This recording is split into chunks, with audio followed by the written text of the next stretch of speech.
እንድትንከስ ብሎ አዟል ነብዩ ብሎ ሲናገር በጣም እናደድ ነበረ። እንዲህ ብሎ ተናግሯል። ውጪ የስድብ ነው፣ የጋጠ ወጥነት ነው። እውነት ነው። እንደ ክርስትና አስተምሮ ስናስበው የጋጠ ወጥነት ነው እንደዚህ አይነት ብሎ መናገር። እንደዚህ ብሎ ማለት እንደዚህ ብሎ ያውም አንድ ከተከበረ ነው ያልኳችሁ ነብይ ተብሎ ከሚጠራ አካል እንደዚህ ብላችሁ ተሳደቡ ብሎ ተከታዮቹ ማስተማር በጣም ያሳፍር ነው። ግን እፎይ አይደለም ያለው፣ ነብዩ ነው ያለው፣ መጽሐፉ ነው ያለው። ኢቭን በምሳሌ አትናገሩ፣ ቀጥታ ስሙን ጠርታችሁ በሉ ነው የሚለው። አልአዳብ አልሙፈረድ 963 ላይ ይገኛል። ያንን ያልነው አንብቡ። ቁርአናችሁም ሲጀምር አንብቡ ሰውን ከረጋ ደም በፈጠረው አይደለም የሚለው። አይ ቲንክ 96ኛው ሱራ ቁጥር 1 ጀምሮ አንብቡ በዋሪ 3 አንብብ ስለሚል አንብቡ ምንላችሁ ለዛ ነው። ሰው ወይ በነገራችሁ ብቻ አትመሩ፣ አንብቡ። የተጻፈው ቀጥታ ስሙን ጠርታችሁ እንደዛ በሉ ስለሚል ያንን ማለታችንን እንደ ወንጀል አትቁጠሩብን፣ እንደ ኃጢአት አትቁጠሩብን። በእርግጥ እኛ ስናነበው እየፈራን እየተሳቀቀን ነው ምናነበው እኮ። ሌላኛው ያነሳችሁ ምንድነው ሴቶች ጋር በተያያዘ ሴቶችን ለምሳሌ አብዛኞቹ የገሃነም ናቸው ይላቸዋል ስትል ውሸት ነው አይላቸውም ብለውን ነገ ቆርጠው ቪዲዮ ሊሰሩ ይችላሉ። ይላቸዋል ስለሚላቸው ነው ቡሃሪ 304 ላይ አብዛኞቹ የገሃነም እንደሆኑ ስለሚያስቀምጠው ሴቶቹ አይምሮ ጎዶሎ ስለሆኑ የአይምሮ ጉድለት ስላለባቸው የአይምሮ ጎዶሎ ስለሚለን ነው አለች። ነገ ቆርጠው አይልም ቀጣፊ ብለው ይሰራሉ። ቡሃሪ 29 ላይ ይላታል ሴት ልጅ ለምስክርነት እንኳን ማትበቃ ማለትም እንደወንዱ በዚና ላይ ከሆነ ለምሳሌ ከነ ለምስክርነት ማትበቃ ስትሆን በገንዘብ ጉዳይ ላይ ከሆነ ግን የወንድ ግማሽ ነች። ምክንያቱም የአይምሮ ግማሽ ስለሆነች ይህና መሰል ነገሮች የሰጠቻቸው ምስክርነት በእርግጥም ሐዲሱ ቁርአኑ ላይ ያለ እንጂ ሳታውቀው ቆርታ ሳይሆን ያለ ነው ማለት ነው። ሳሪ ጥያቄሽን አቅርቢላቸው። እሺ እፎይ፣ በመጀመሪያ አካባቢ በጣም ነበር የምጠራ ሰው አሁን አይኔ እንድገልጥ እንዳይ ያልቆምኩበትን ቦታ እንዳስተውል ስላደረከኝ በጣም አመሰግናለሁ። ያው ፈጣሪ ነው ለሰው ልጅ የሚገባውን ነገር የሚሰጠውን ስላመሰገንኩ ምንም የሚጨምር የሚቀንስም ነገር ስለሌለ ሰው ስለጠላሁ ምንም የሚቀንስ ነገር የለም። ያው በሰዓቱ ግን ስሜቱ ትንሽ ያስጠላል። አንተ ስለ ሃይማኖት ሲነገር ነው፣ ከዛ አንፃር ነው። አሁን ወደ ጥያቄ ሲሄድ የመጀመሪያው ማለት በስምናም ሆኜ ለማመንም ለመስማትም የማልፈልገው አሁን አምላክን እንዴት ነው ሊገረፍ የሚችለው? ማለት አንተ አምላክን እንዴት ነው የምትገርፈው? አንዱ እሱ ጥያቄ እንዴት ነው ሊሆን ይችላል? እንዴት ነው አምላክን ሰው ሊገርፈው የሚችለው? ሊገድለው ሊሞት የሚችለው እንዴት ነው? ሌላኛው ጥያቄ ደግሞ አንድን እንዴት ነው ሶስት አድርጎ አንድን ሶስትን ደግሞ አንድ አድርጎ እንዴት ነው የምታምኑት? ያው እኔ በእስልምና ሆኜ ሶስት አምላክ እንደምታመልኩ ነው ሰማይ ነውና አሁንም ካነበብኩት ይሄን ነገር እንድታስረዱኝ ነው ፈልገው። አንድን እንዴት ነው ሶስት አድርጋችሁ የምታመልኩት? ሌላው ደግሞ እግዚአብሔር እኔ እናንተን ፈጥሯል፣ ሰው ሰማይና ምድርን ፈጥሯል፣ ሁሉም ፈጥሯልና አዳምና ሔዋን ባጠፉት ጥፋት ከገነት እንዳስወጣቸው በምድር ላይ መጥቶ ያን ሁሉ ማስተማር ለምን አስፈለገ? ለምንድነው ዙፋኑ ላይ ሆኖ እኛን ያልማረን? ለምንድነው ይሄን ሁሉ ነገር ዋጋ ይከፈሉልን? ማለት ይሄ ትልቅ ነገር ነው እና እኔ በራሴ ባይምሮዬ ለማሰብ ይከብደኛል። ማለት ለኔ ሲል አምላክ እንዴት ነው መጥቶ ሊገረፍ ሊመታ የሚችለው? ለምንድነው ዝም ብሎ ያልማረን? ምክንያቱ ምንድነው? እና ይሄን መልስልኝና ሌላኛዎቹም አሉ የጻፍኳቸው ጥያቄዎች።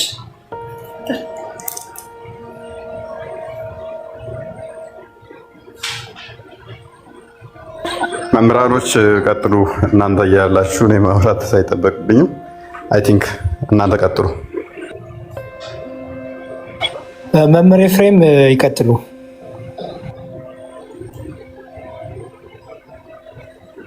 አይ ብትሉ ድንቅ ነበር። ግድ የለም እህታችን በጣም ድንቅ ጥያቄ ነው ያነሳሽ። ቢቻል ማስታወሻ ይዘሽ ደግሞ በደንብ መልሱን መስማት ተገቢ ነው። ቀዳሚው ጥያቄሽ ምንድነው የነበረ? አምላካችን ኔትወርክ ይሰማል አይደል?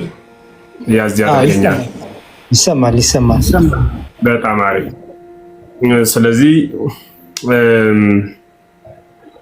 ነገረ ስጋዌና ምስጢረ ስላሴ ይባላል ሁለቱ አሁን ያነሳሽው ሐሳብ። በነገረ ስጋዌ አካላዊ ቃል ወልደ እግዚአብሔር ኢየሱስ ክርስቶስ ስግው ሆኖ በእመቤታችን ተወልዶ የደረሰበትን ስቃይ፣ በደል፣ ግርፋት፣ ሞትና ትንሣኤ ለምን አደረገው? ባሪያም ተቀምጦ በዚያው በሚኖርበት በዘላለማዊ ህልውናው በዙፋኑ ተቀምጦ የሳተውን አዳም ወደ ቀደመ ክብሩ መመለስ ሲችል ከሰማየ ሰማያት መውረድ፣ ከድንግል መወለድ፣ በአይሁድ አደባባይ መቆም፣ ፍርድ መቀበል፣ በቀራንዮ አደባባይ መሰቀል፣ ወደ መቃብር መውረድ ለምን አስፈለገ የሚል ነው። ይህ ነገረ ስጋዌ ወይም ምስጢረ ስጋዌ ተብሎ ይነገራል። ስጋዌ ማለት ሰው የመሆን ምስጢር፣ የአምላክ ሰው መሆን እርሱ ስጋዌ ይባላል። ይህን ያነሳሽው ሁለተኛው ጥያቄሽ ምስጢረ ስላሴ ነው። አንድ ጊዜ ሶስት ሌላ ጊዜ ደግሞ አንድ ትላላችሁ፣ እንዴት ይሆናል ነው። ለነገር ትክክል ነች። ሶስት የሆነ ነገር አንድ አይሆንም፣ አንድ የሆነ ነገር ሶስት አይሆንም። እኛ ግን እያልን ያለነው ለአምላክ ነው። ለአምላክ ደግሞ ይህ እንዴት ይሆናል ብለን ምን ሞግተው አይደለም። ራሱን የገለጸበት ምስጢር እኔ እንዲህ ነኝ ብሎ ነው የነገረን። አንዱ እሱ ነው። ሌላኛው ምስጢር ስላሴ የሆነ ቀን አንድ የሆነ ቀን ሶስት የሆነ አምላክ አይደለም። አንድ የምንለው በባህሪ ነው። ዘላለሙን አንድ ነው። የሆነ ቀን ሶስት አይደለም። የሆነ ቀን አራት አይደለም። የሆነ ቀን አንድ አይደለም። ይቅርታ ሶስት አይደለም። ስለዚህ ምንድነው ማለት ነው? ስላሴ በባህሪ ዘላለም አንድ ነው። በመለኮት ዘላለም አንድ ነው። በህልውና ዘላለም አንድ ነው። በአገዛዝ ዘላለም አንድ ነው። በስም ዘላለም ሶስት ነው። በግብር ዘላለም ሶስት ነው። ሌላም በመሳሰሉት ሶስት ብለን ምንናገርበት አለ። አንድ ብለን ምንናገርበት አለ። አንድነቱ ወደ ሶስትነት አይፈልስም፣ ወይም ደግሞ አንድነቱ በሶስትነት አይሰነጠቅም። ሶስትነቱ ደግሞ በአንድነት አይጠቀለልም። ዘላለም የሚኖር አንድነት፣ ዘላለም የማይጠፋ ሶስትነት ማለት ነው። ይህ ነው ምስጢረ ስላሴ የሚባለው። ምክንያቱም እግዚአብሔር ራሱን የገለጸበት ነው። ለምሳሌ አብ የራሱ የሆነ ፍጹም ገጽ፣ ፍጹም መልክ፣ ፍጹም አካል አለው እንላለን። እንዲህ ያለ ማለት ግን አብ የራሱ የሆነ ፍጹም ገጽ፣ ፍጹም መልክ፣ ፍጹም አካል አለው አለ ማለት ግን አብ የራሱ ልብ፣ የራሱ ቃል፣ የራሱ እስትንፋስ አለው እያልን አይደለም። ቃሉ ወልድ ነው፣ እስትንፋሱ መንፈስ ቅዱስ ነው። አብ በራሱ ልብነት፣ በወልድ ቃልነት፣ በመንፈስ ቅዱስ እስትንፋስነት ሕያው ሆኖ የሚኖር ነው። ወልድም በራሱ ቃልነት፣ በአብ ልብነት፣ በመንፈስ ቅዱስ ሕይወት ወይም እስትንፋስነት ሕያው ሆኖ የሚኖር ነው። መንፈስ ቅዱስም እንዲሁ በራሱ ሕያውነት፣ በአብ ልብነት፣ በወልድ ቃልነት ሕያው ሆኖ የሚኖር ነው ማለት። ይህ የረቀቀ ምስጢር ነው። እንዴት ይሆናል ካልሽኝ ይህ የሚታመን ነው። እንዴት ለምን እንዲህ ትሆናለህ ብለን የምንሞግተው ለምን እንዲሆንክ ብለን የምንከራከረው አይደለም። ለምን ከተባለ ይህ ምስጢር እግዚአብሔር ነው። ምስጢር እግዚአብሔር ደግሞ ከሰዎች ሕሊና የተለየ በራሱ የሚወሰን ስለሆነ ራሱ በገለጸልን መጠን እንዲያናምናለን። ለምን እኛ ባሰብነው ልክ ሆነ ሲባል ከተባለ የፈጠረን እርሱ እንጂ እኛ አይደለንም እያሉ ያለሁት የፈጠርነውን ይህን ያህላል ይህን ይመስላል ብለን ልንናገርለት እንችላለን። ለምሳሌ ለምን ይህን ያህል ክብደት ሆነ፣ ለምን ይህን ያህል ኪሎ ሆነ ብለን መናገር እንችላለን። ለምን ከተባለ ያን ኃይል ያን አካል ያመጣ ነው እኛ ስለሆን ማለት ነው። እኛ ስለሆን ኔትወርክ ቀይ ያበራብኝ ነው። እንደሚሰማ ግን ምልክት ስጡኝ። ኮሜንቱም ዝግ ስለሆነ ይሰማል አይደል? ክርስቶፎር ይሰማል። በጣም ድንቅ። ስለዚህ የሆነ እኛ አይደለንም ያመጣ ነው፣ ያመጣን እርሱ ነው። እርሱ ደግሞ ሲያመጣን በባህሪ በህልውና በአገዛዝ በስልጣን በመለኮት አንድ የሆንሁ ዳሩ ግን ደግሞ ሶስት አካላት ሶስት ግብር ሶስት የሆነ ደግሞ ስም ያለኝ ነኝ ብሎ ሶስት አካል ያለኝ ነኝ ብሎ ራሱን ለቅዱሳን በገለጸበት ምስጢር በዚያ የምናመልከው ነው ማለት ነው። ምስጢረ ስላሴ የሚባለው ይሄ ነው። ይህ ማለት ግን ሶስት አማልክት አለን ማለት አይደለም። ሶስት አካላት አለን እንጂ አምላክ ግን አንድ ነው። ሶስት አካል ሆኖ እንዴት አንድ አምላክ ይሆናል ካልሽኝ፣ ሶስት አካል ሆኖ አንድ አምላክ የሆነ እርሱ ብቻ ነው። ልብ በይ፣ ሶስት አምላክ የሆነ ደግሞ አንድ አምላክ ማለት ሶስት አካል የሆነ ደግሞ አንድ አምላክ የሆነ እርሱ ብቻ ነው ማለት ነው። ማን ከተባለ እርሱ እግዚአብሔር ነው። ከምንለው ጸሎታችን አንዱ ሊቃውንቱ ሲተረጉሙ ምንድነው? በቅድስት ስላሴ ማለት ልዩ ሶስት ማለት ነው። ልዩ ሶስት ማለት ከሌላ ሶስት ጋር የማትገጥም ማለት ነው። ሌላ ሶስት ነገር ብንቆጥር ሁለት ይቀራል፣ የተለያየ ነገር ይሆናል። አንዱ ፊት የመጣ አንዱ በኋላ የተገኘ ሊሆን ይችላል። በእነርሱ ዘንድ ግን አብ አባት ስለሆነ ወልድ ልጅ ስለሆነ ከመንፈስ ቅዱስ ከአብ የማያንስ ትክክል የሆነ ብላ ቤተክርስቲያን ታስተምራለች። ምስጢረ ስላሴ ነገ ከነገ በኋላ እየተማር ስትሄድ የሚገለጽልሽ ነው ማለት ነው። ወደ ነገረ ስጋዊ ስመጣ ለምንድነው አዳም በደለ? አዳም ከበደለ በኋላ ቃል ገባለት፣ መጦ ተወለደ። መጦ ከሚወለድ ቃልም ከሚገባ ዝም ብሎ ባለበት አያድነውም ነበር ወይ ብለሽ ላነሳሽው ጥያቄ ረቂቅ ምስጢር ነው ያለው። ይህ ምስጢር ምንድነው? አዳም አትብላ የተባለውን ዕፀ በለስ በላ። ይህን ዕፀ በለስ ሲበላ ከመብላቱ በፊት እግዚአብሔር ትእዛዝ ሰጥቶታል ለአዳም። ኦሪት ዘፍጥረት ምዕራፍ 2 ቁጥር 17 ስታነቢ ወይቤሎ እግዚአብሔር ለአዳም እምኩሉ ዕፅ ዘሃሎ ውስተ ገነት ብላ ወምጽእፅ ዘታሪቡ ሰናይ ወእኩይ ትብላ ምንውስ ምበለት ትበልም ወተት መውት። በአማርኛ ልተርጉመው። እግዚአብሔርም አዳምን አለው በገነት ያለውን ሁሉ ብላ፣ ይችን ዕፅ ግን እንዳትበላ፣ ብትበላ የሞት ሞት ትሞታለህ ብሎ ነገረው። ልብ በሉ አትብላ፣ ብትበላ ደግሞ የሞት ሞት ትሞታለህ አለው። ማን ነው ባዩ? እግዚአብሔር። የሚባለው አካል ማን ነው? አዳም ነው። አዳም አሁን ይችን እንጨት በላ። እግዚአብሔር መሐሪ ነው። ልብ በሉ፣ እግዚአብሔር መሐሪ ነው። እንዳይምረው የሞት ሞት ትሞታለህ ብሎታል። እንዳይገለው መሐሪነቱ ሊቀር ነው። ልብ በሉ፣ እንዳይምረው ፍርዱ ሊታጠፍ ነው። ደግሞ እንዳይተወው ደግሞ የሞት ሞት ትሞታለህ ብሎታል። እግዚአብሔር መሐሪነቱም የማይቀርበት ፍርዱም የማይቀርበት ቀጭን ጎዳና አበጀ ማለት ራሱን ሰው አደረገና የአዳምን ሞት በራሱ ተሸከመና ነሳ ደዌነ ወጾረ ሕማመነ እንዲል ኢሳይያስ ደዌያችንን ያዘ ሕማማችንን ተሸከመ እንዲሉ ነቢያት የአዳምን ደዌ አድርጎ የአዳምን ፍርድ በራሱ ላይ ተሸከመ። ይህ ማለት እንደ መሐሪነቱ አዳምን ማረው፣ እንደ ፈራጅነቱ ፍርዱን በራሱ ላይ ተሸከመ። አምላክ ለምን ተደበደበ? ለምን ቆሰለ? ለምን በፍጡር እጅ ወደቀ ሲባል አዳምን የሞት ሞት ትሞታለህ ስላለው የአዳምን ሞት ለመሸከም በራሱ ላይ ራሱን ሰው አደረገ ማለት ነው። ቃል ስለገባ አይደለም፣ የሆነ ነገር ስለሆነ አይደለም። የሞት ሞት ትሞታለህ ስላለው የአዳምን ሞት ሞተለት። እንደ መሐሪነቱ ማረው፣ እንደ ፈራጅነቱ በራሱ ላይ ፈረደ። ግልጽ ነው አይደል እህቴ? እንደ ፈራጅነቱ የፈረደው በራሱ ላይ ነው። እንደ መሐሪነቱ የማረው ማንን ነው? አዳምን ነው ማለት ነው። ይህ ምስጢር የተራቀቀበት ነው። ነገረ ስጋዊ የሚባለው ያ ነው። የእግዚአብሔር ቸርነቱን የምናደንቅበት ፈጣሪ ሲሆን በፍጡር እጅ። እንዲሁም አበው ሲተረጉሙ እግዚአብሔር ዓለምን ከፈጠረበት ጥበቡ ይልቅ ሰው ሆኖ ያዳነበት ጥበቡ እጅጉን ይረቃል ይደንቅማል ይላሉ። ምን ማለት ነው? ዓለምን መፍጠር የፈጣሪ ስራ ነው። ዓለምን መመገብ፣ ዓለምን ማሳለፍ፣ ዓለምን ማኖር የፈጣሪ ስራ ነው። አይደንቅም? የአንበሳ ስራው መስበር፣ መግደል፣ መብላት ነው በጎችን ሲያገኝ። ይህ አንበሳ ስራ ነው። በግ ውስጥ ግን ገብቶ በጓ አንበሳውን እየመታችሁ ወይም ደግሞ እየወጋችሁ ሲያለቅስ ብናገኘው ግን እንደነቃለን። ምክንያቱም የእርሱ ኃይሉ መብላት መስበር ስለሆነ። አሁን የተደነቅነው ዓለምን በመፍጠሩ ሳይሆን መፍጠርማ ግብሩ ነው፣ መፍጠርማ ባህሪው ነው። የተደነቅነው በፈጠረው ፍጡር ውስጥ ውህድ ሆኖ መጥቶ ተገኝቶ የፍጡርን ስጋ ተሸክሞ ዓለምን ማንቀጥቀጥ ሰማያትን መክፈት የሚችለው አምላክ እርሱ ግን ተጠማሁ እያለ ኤፍራጥስና ግዮንን የፈጠረ አምላክ የተጠማበት ምስጢር የተራቀቀበት ይህ በደለ አዳምን የተሸከመበት ምስጢር ነው ማለት ነው። ስለዚህ ሐሳቤ ግልጽ ከሆነ ለምንድነው ግን ሰው የሆነው? ለምንድነው ግን የተደበደበው? ለምንድነው ግን የወደቀው የተነሳው? ለምንድነው ግን መከራ የተቀበለው ከተባለ ይህ ሁሉ ምስጢር የተከናወነው በአዳም ላይ የፈረደውን ፍርድ በራሱ ለመሸከም ነው። ባይሸከመውስ ምን ይመጣ ነበር ቢሉ በአዳም በራሱ ላይ ይፈርድበታል። በአዳም ፈረደበት ማለት ደግሞ መሐሪነቱ ይቀራል ማለት ነው። ቢምረውስ ከተባለ ደግሞ ፍርዱ ይታጠፋል። ስለዚህ እግዚአብሔር ፍርዱ እንዳይቀርበት በራሱ ላይ ፈረደ፣ መሐሪነቱ እንዳይቀርበት በአዳም ላይ ምሕረት አወረደ። ይህ ምስጢር የተፈጸመበት ነገረ ሥጋዌና ምስጢረ ሥላሴ ይባላል። በአጭር ሲገለጽ ቤተክርስቲያን የነገረችን፣ ቤተክርስቲያን ያስተማረችን፣ ከአበው ያገኘነው፣ ከመጻሕፍት የተረከብነው ይህ ነው። በደንብ ሲበራራ ደግሞ ውስጣዊ ሐሳብ ስላለው በአንቺ ሐሳቤ ከብዶሽ ከሆነ አቅለው በሐሳብሽ ልክ ደግሞ ወንድሞች ይነግሩሻል። ሰላም ክርስቶስ ሁላችንን እንረዳው ዘንድ ይርዳን። እግዚአብሔር ይስጥልኝ። ቃለ ሕይወት ያሰማልን። መምህር የነ ቅዱስ ጳውሎስን የአባቶቻችን የመምህራኑ ጸጋ ያድርልን።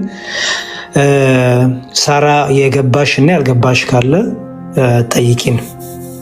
የገባሽን ይሄ ገብቶኛል፣ ደግሞ ያልገባሽ ካለ ደግሞ ይሄን ተጨማሪ ማብራሪያ እፈልጋለሁ። ኦኬ፣ አሁን በክርስቶስ ለምን መጥቶ በምድር ለምን ዋጋ ከፈለ በሚለው በመጀመሪያ አዳም ጥፋት ሲያጠፋ እግዚአብሔር ቃል ስለገባለት እና ቃሉ የአምላክ ቃል ስለማይታጠፍ ያን ቃል ግዴታ ለመፈጸም በምድር መጥቶ ያንን መፈጸም ነበረበት በሚለው ነው የተረዳሁት።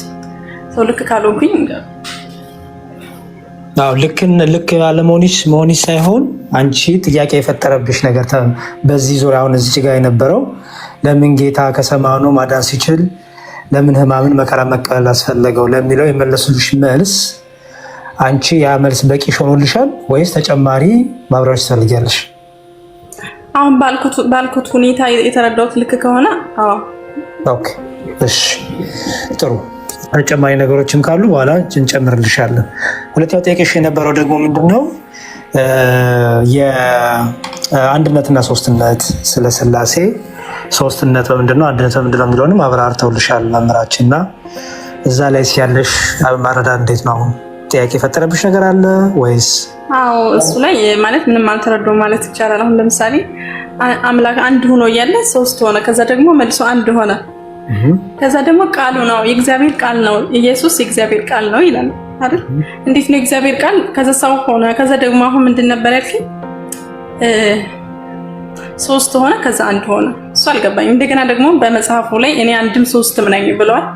ማለት አሁን ኢየሱስ በምድር ሲያስተምር ለ12ቱ ሐዋርያት እኔ አንድም ነኝ ሶስትም ነኝ ብለዋል። ልክ አሁን እንደተረዳሁት እንዳስረዳችሁ መጽሐፉ ላይ ያለ ማለት በዛ አንግል ነው እንደዚህ እየተባለ ያለው እና ሞር ደግሞ መጽሐፉ ላይ ብታሳዩኝ እና ብረዳው በጣም ደስ ይለኛል። ኦኬ፣ እሺ። ሌላው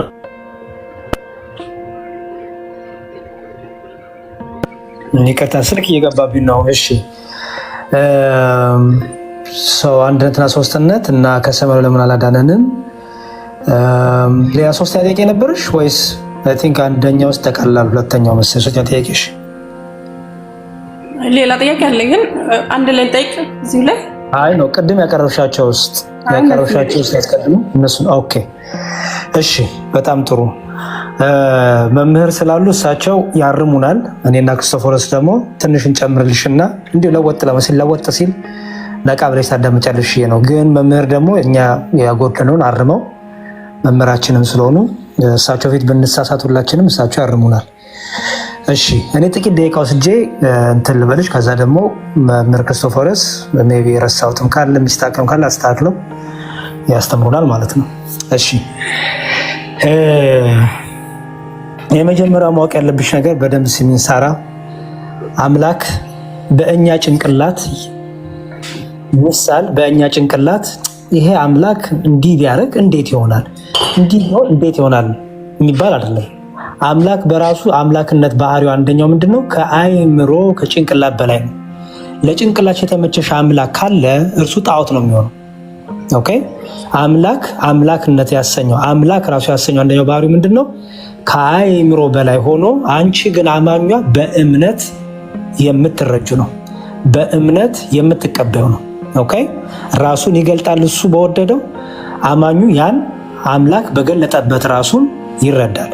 አምላክ ራሱን ሲገልጥ አማኙ ግን አይ አገላለጥ ለጭንቅላቴ አልተመቸኝም፣ አገላለጥ ግን ትንሽ ለጭንቅላቴ ከብዶኛል ካለ ያ አማኙ የሚፈልገው ቀላል አምላክ ጣዖታት ነው የሚፈልገው ማለት ነው። አምላክ ደግሞ ከዛ ባህሪ የወጣ ነው።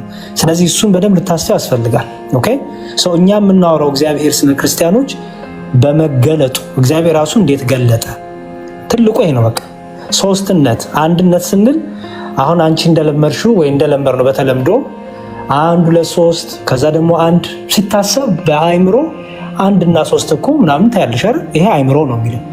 ታዲያ 1 እና 3 ሲባል ግን እንደዚህ እንደምንቆጥረው ዓለማዊ ቁጥር እንደምንቆጥረውና 1 3 እያልን እንደምንመድበው ነው አይደለም። አንድነትና ሶስትነት ስንል ምን ማለት ነው ሲባል ሶስትነቱ እንዴት ነው እግዚአብሔር የገለጠው፣ አንድነቱ እንዴት ነው የገለጠው፣ እኛ በሚቀለን መልኩ ሰዎች በሚረዱት መልኩ ስናብራራው እሱን ላሰማሻው።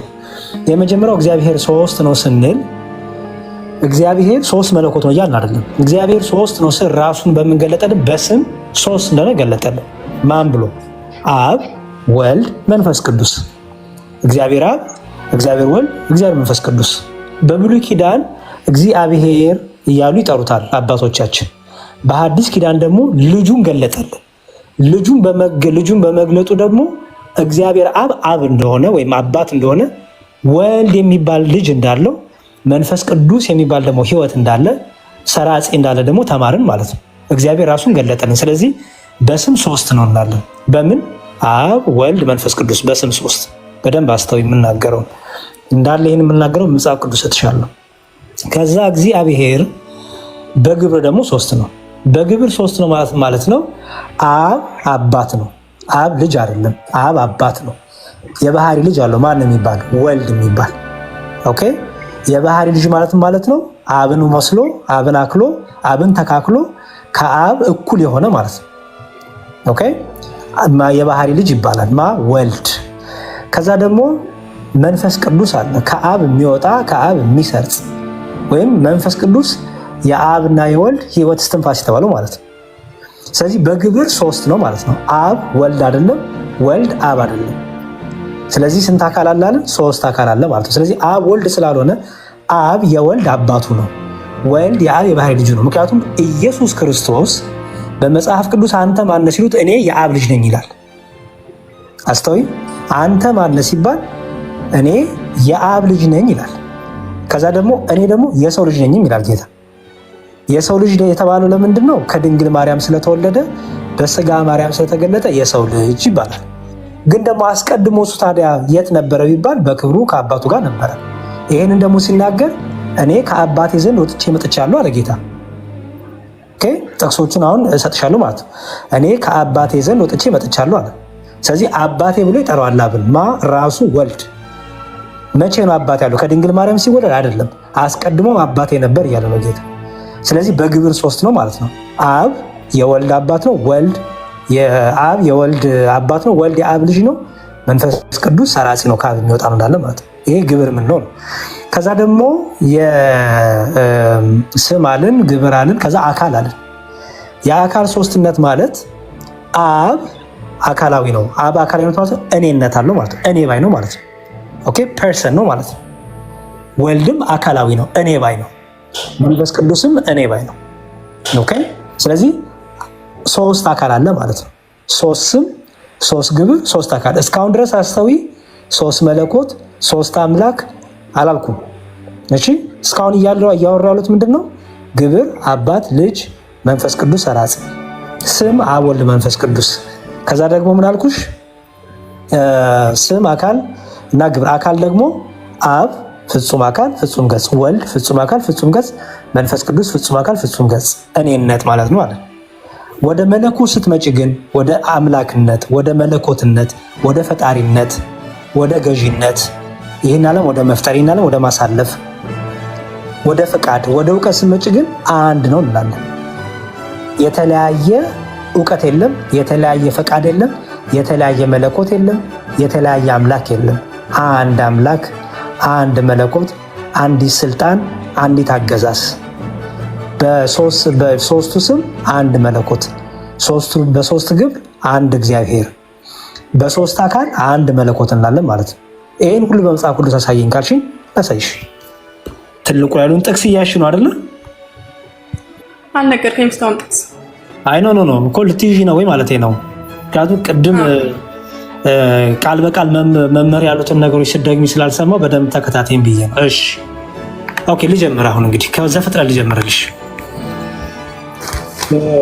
ለምን እስልምናን ተወኩት የሚለውን አንዴ ርዕሱን ወደ ጎን አድርግልኝ። ዴቫ ርዕሱን ጠጋ አድርግላችሁ ዲያቆን። ካልተመቾት ዲያቆን እኔ እያወጣሁለት እርሱ መናገር ይችላል። እሺ እሱም ጥሩ ሀሳብ። እንዲሁም ስልኬን ወደ ደረታች ከማድረግ እሺ ኮንሰንትሬት ትልቁ ላይ ሆነ አንዴ ትልቁ ላይ አርጎኛ ጀማ በእጄ ስለሆነ ጥሩ እንዲሁም ጥሩ ሀሳብ።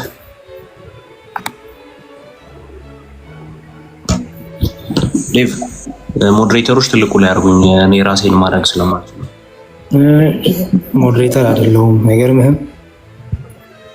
እሺ ዴቭ አለ ወይ? ሞዴሬተሮች ካላችሁ ትልቁ ላይ አርጉት። ኮንስታንቲኖስ 1700 ሰው ሞዴሬተር የለም። በጣም ነው የሚያሳዝን። እኔ እኮ ሞዴሬተር ነኝ፣ ግን እንዲህ ልበልና እስከዛ ድረስ ይቀጥሉሽ። እሺ ይታይሽ ይሆን ዴቭ? ሞዴሬተር ምንድን ነው የታለ? ናኑሻ ምናምን የላችሁ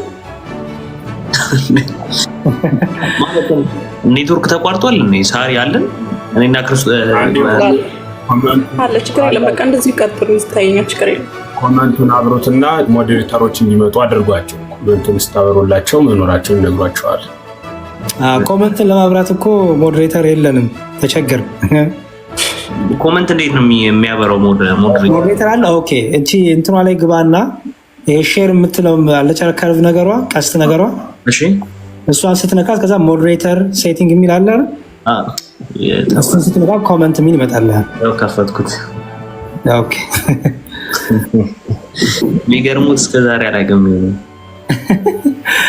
እሺ እሺ፣ ሳሪ አሁን ማነብልሽ ኦሪት ዘፍጥረት ምዕራፍ እኮ ማሳደግ ይችላል። ዲያቆንዬ ሰላም ብዬ ራሱን እኮ ማሳደግ ይችላል። እኔ ጋር ሞዴሬተር ካለ እኮ ራሱን እኔ ጋር ማሳደግ የለችም። የሚገርም አረባክ። ኦኬ ወደ ደውለት ወሬ ያለው። እሺ ቀጥሉ። እስከዛ ድረስ ዲያቆን ወይም እኔ እርሱን ላተልቆትና ሲመጣ እኔን ከፍ ያደርግ። እሺ ጥሩ፣ እሱም ጥሩ ይታየኛል። ችግር የለም። ቀጥሉ። ኦኬ እሺ፣ የመጀመሪያው ዘፍጥረትን ነው ማሳየሽ። ኦኬ አሁን በደንብ አስተውይ። እግዚአብሔር ጥበብ ማስተዋል እኔም ላንቺም ይግለጥልን። ምንድነው የሚለው? ኮመንት ላይ ሀሳብሽ እንዳይበተን ቃሉ ላይ ብቻ ሁኚ። እሺ በመጀመሪያ እግዚአብሔር ሰማይና ምድርን ፈጠረ ይላል።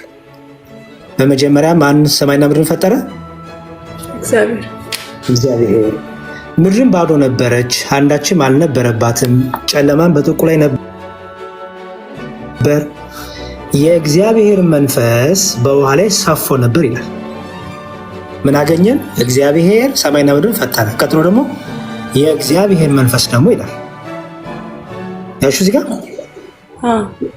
የእግዚአብሔር መንፈስ አለ፣ ደግሞ እግዚአብሔር ይላል። የእግዚአብሔር መንፈስ ይላል ደግሞ። ኦኬ ቅድም ብዬሽ ነበረ መንፈስ ቅዱስ ብዬሽ አልነበረ? እግዚአብሔር መንፈስ ቅዱስ፣ የእግዚአብሔር መንፈስ በውሃ ላይ ሰፎ ነበር ይላል። ኦኬ ከዛ ደግሞ እግዚአብሔርም ደግሞ ይላል ብርሃን ይሁን አለ፣ ብርሃንም ሆነ ይላል። እሺ አሁን ይሄ ሁሉ ገና ፍጥረት የተፈጠረ ነው። ፈጣሪ እግዚአብሔር ፍጥረትን እየፈጠረ ነው። አሁን እዚህ ውስጥ እግዚአብሔር ይሁን ብሎ ሲፈጥር ታያለሽ፣ በቃሉ ሲፈጥር አይደል? አሁን በቃሉ ሲባል ደግሞ ምን ማለት ነው የሚለው ደግሞ በኋላ ስለመጣበት በደንብ አስምሪባት ይችላል። በቃሉ ሲፈጥር ታያለሽ። መንፈስ ቅዱስም ደግሞ በዚህ መፍጠር ውስጥ ደግሞ አለ። አይሾህ አይደል? ምክንያቱም የእግዚአብሔር መንፈስ ይላል።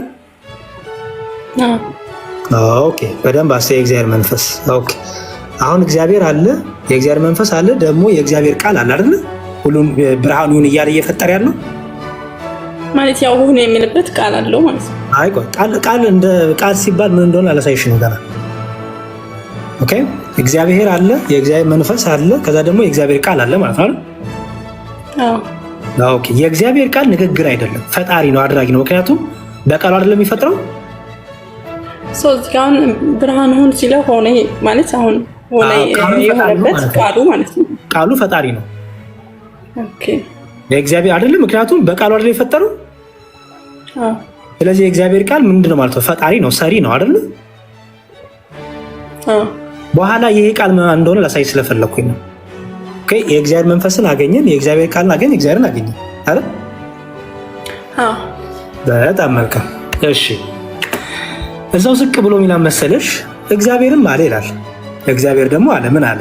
ሰውን በመልካችን እንደ ምሳሌያችን እንፍጠር አለ። አስተዊ ተናጋሪው ማን ነው? እግዚአብሔር አይደል? ግን ሲናገር ምን አለ? ሰውን በመልኬ እንደ ምሳሌ አለ። እንደ ምሳሌያችን በመልካችን እና እንደ ምሳሌያችን ከዛ ደግሞ ይላል እንፍጠር አይደል?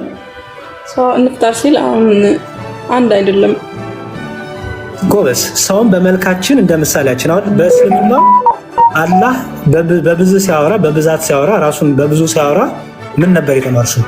ራሱን እያላቀ እያገዘፈ አይደል? በክርስትናው እንደዛ ብሎ ነገር የለም። እግዚአብሔር ራሱን ማላቅ ማግዘፍ አይጠበቅበትም። እኛ እናገነዋለን፣ እኛ እናገዝፈዋለን እንጂ እግዚአብሔር እኛ እያለ እንደ ምድራዊ ነገስታት እኛ እያለ ራሱን ማላቅ ማግዘፍ አይጠበቅበትም። እግዚአብሔር እኛ እያለ ሲናገር ሶስትነቱን እየተናገረ ነው።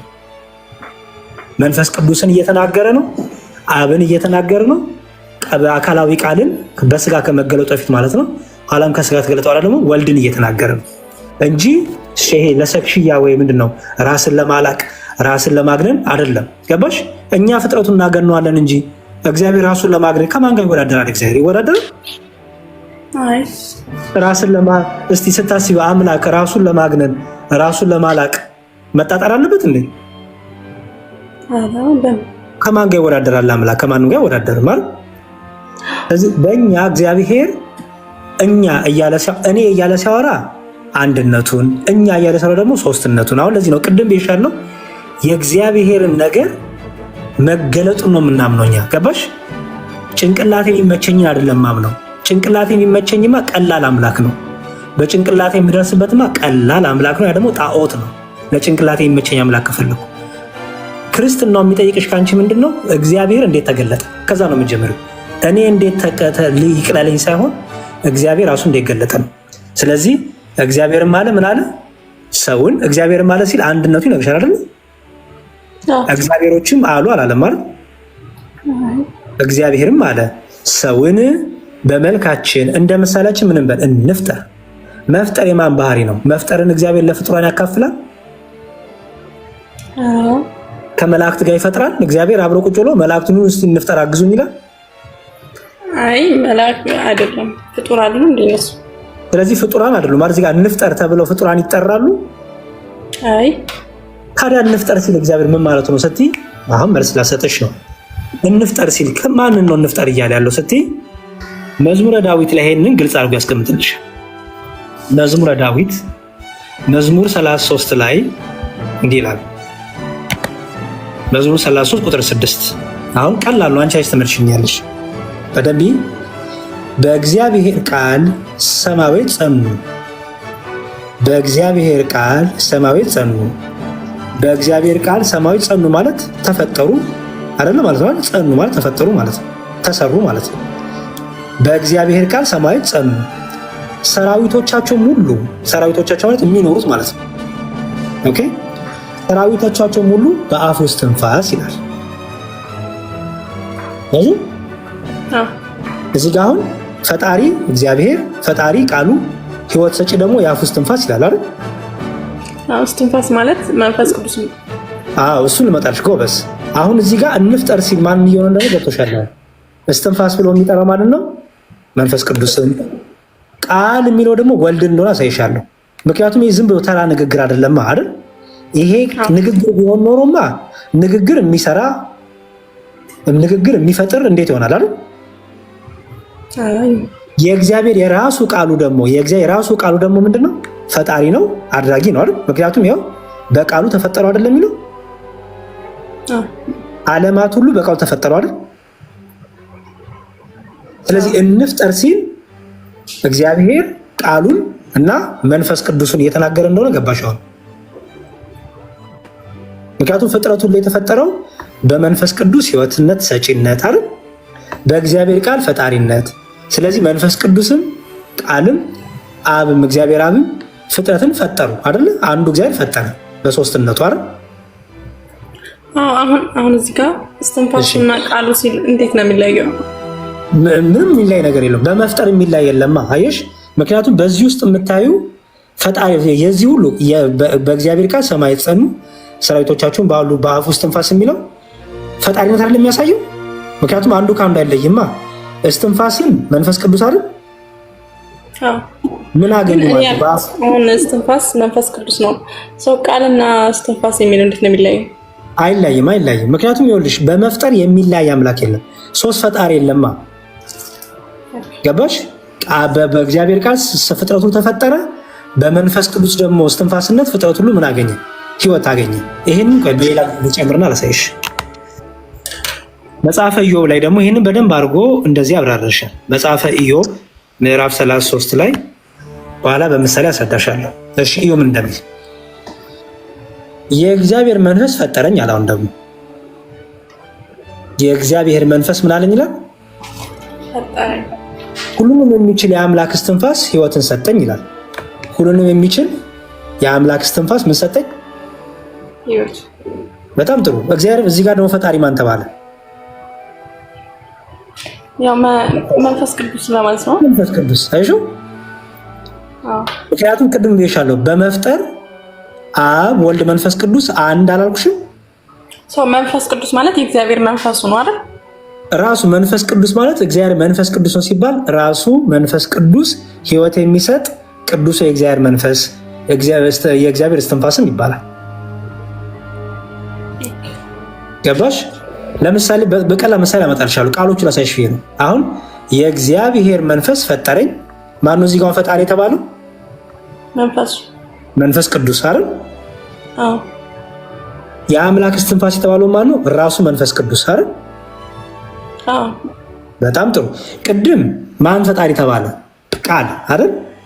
በእግዚአብሔር ቃል ተፈጠሩ አይደል የሚለው? አዎ፣ በእግዚአብሔር ቃል ተፈጠሩ። ሰማይ ጸማረ በእግዚአብሔር መንፈስ በዚህ ጋር ነው መንፈስ ቅዱስ። ስለዚህ ስንት ፈጣሪ አለ ማለት ነው? አንድ ፈጣሪ አይደል? ምክንያቱም መንፈስ ቅዱስ የሚሰራው ማን ይሰራል ማለት ነው? ቃልም ይሰራል። እግዚአብሔር ቃል ይሰራል ማለት አይደል? የእግዚአብሔር ቃል የእግዚአብሔር ወልድም እግዚአብሔር አብም እግዚአብሔር መንፈስ ቅዱስም ፈጣሪ ነው ማለት ነው አይደል? አዎ፣ ዙሮ ሁሉም ከእግዚአብሔር የወጡ ናቸው ነው። አንድ መንፈስ በቃ አንድ ይቅርታ፣ አንድ አምላክ ያለው በመፍጠር አንድ ፈጣሪ ነው ያለው።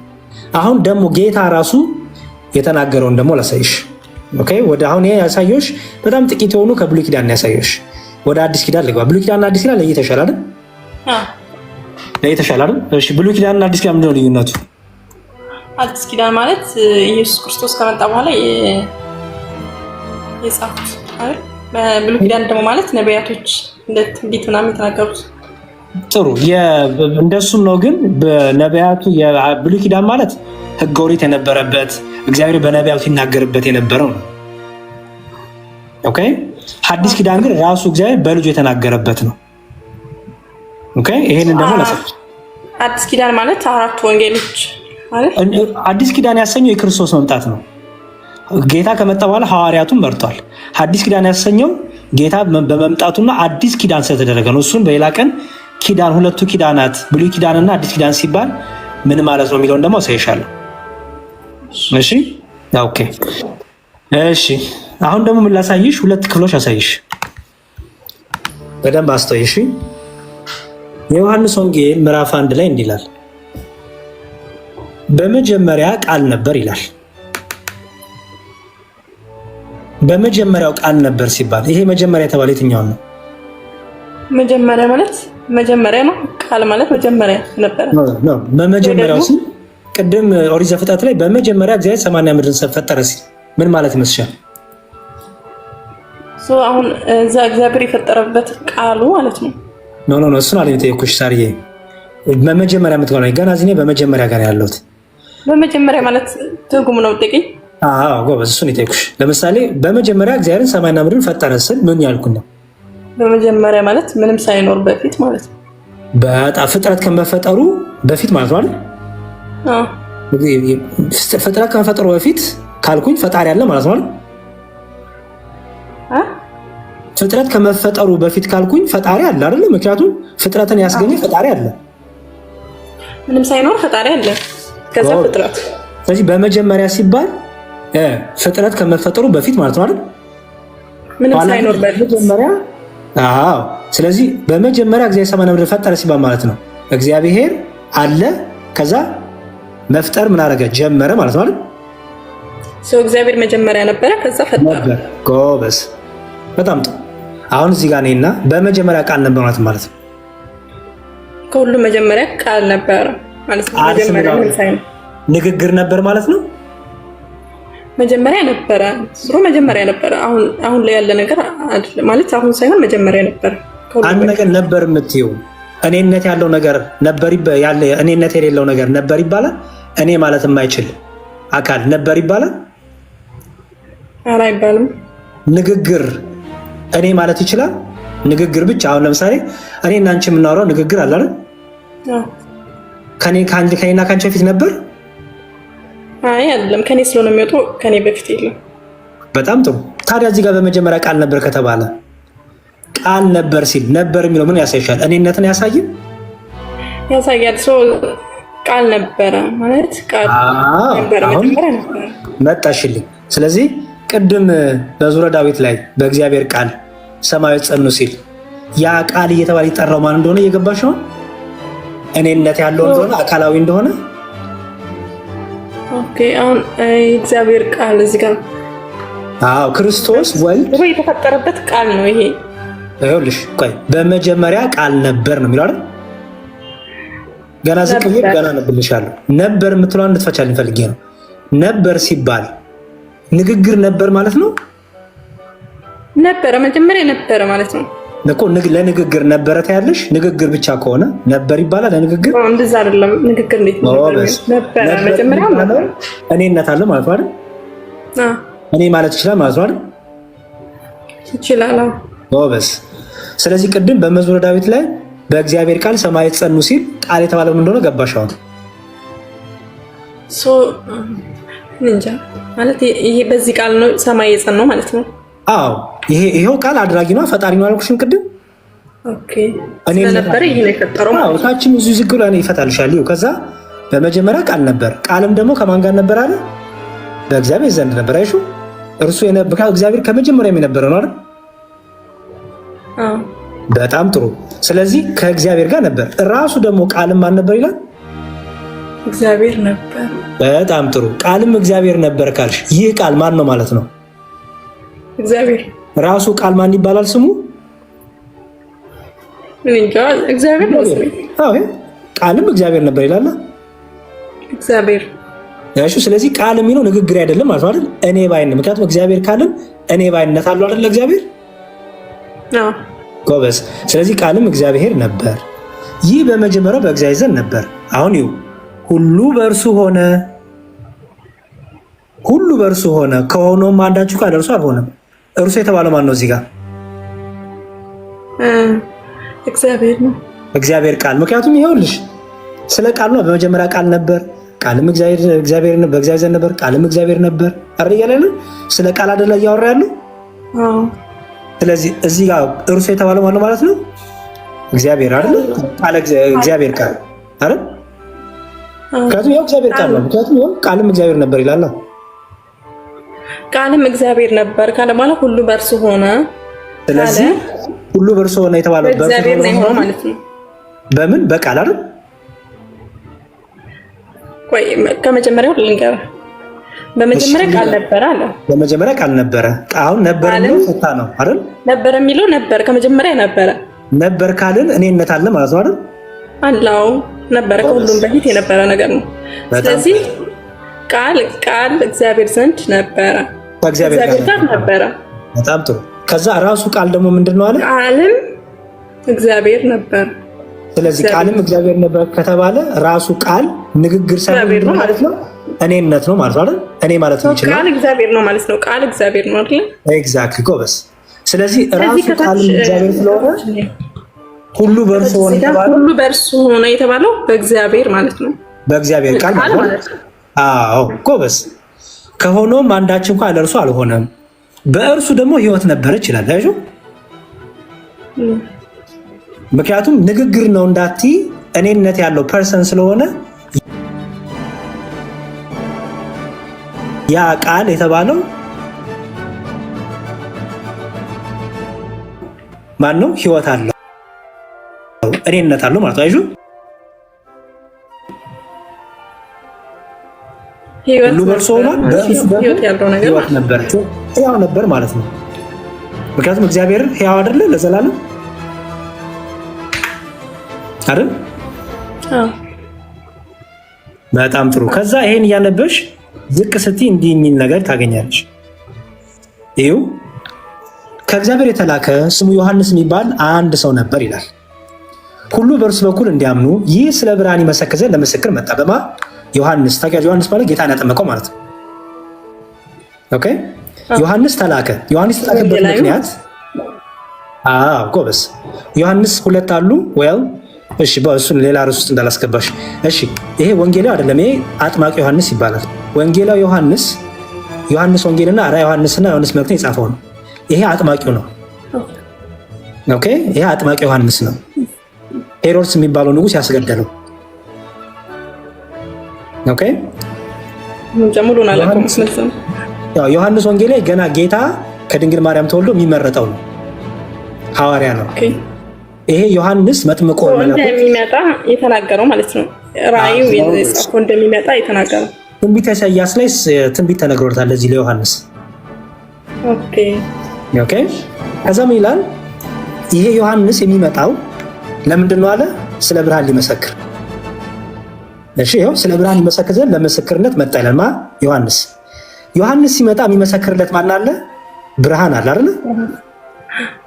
ስለ ብርሃን ሊመሰክር መጣ እንጂ እርሱ ብርሃን አልነበረም። ማን ነው እዚህ ጋር ሲታለው? ዮሐንስ አይደል? ዮሐንስ ስለ ብርሃን ሊመሰክር መጣ እንጂ እርሱ በራሱ ማን አልነበረም? ብርሃን አልነበረም። በዛም ይላል አሁን ለሰው ሁሉ የሚያበራው እውነተኛው ብርሃን ወደ ዓለም ይመጣ ነበር ይላል። አስተውይ። አሁን ለሰው ሁሉ የሚያበራው እውነተኛው ብርሃን ወደ ምን ይመጣ ነበር?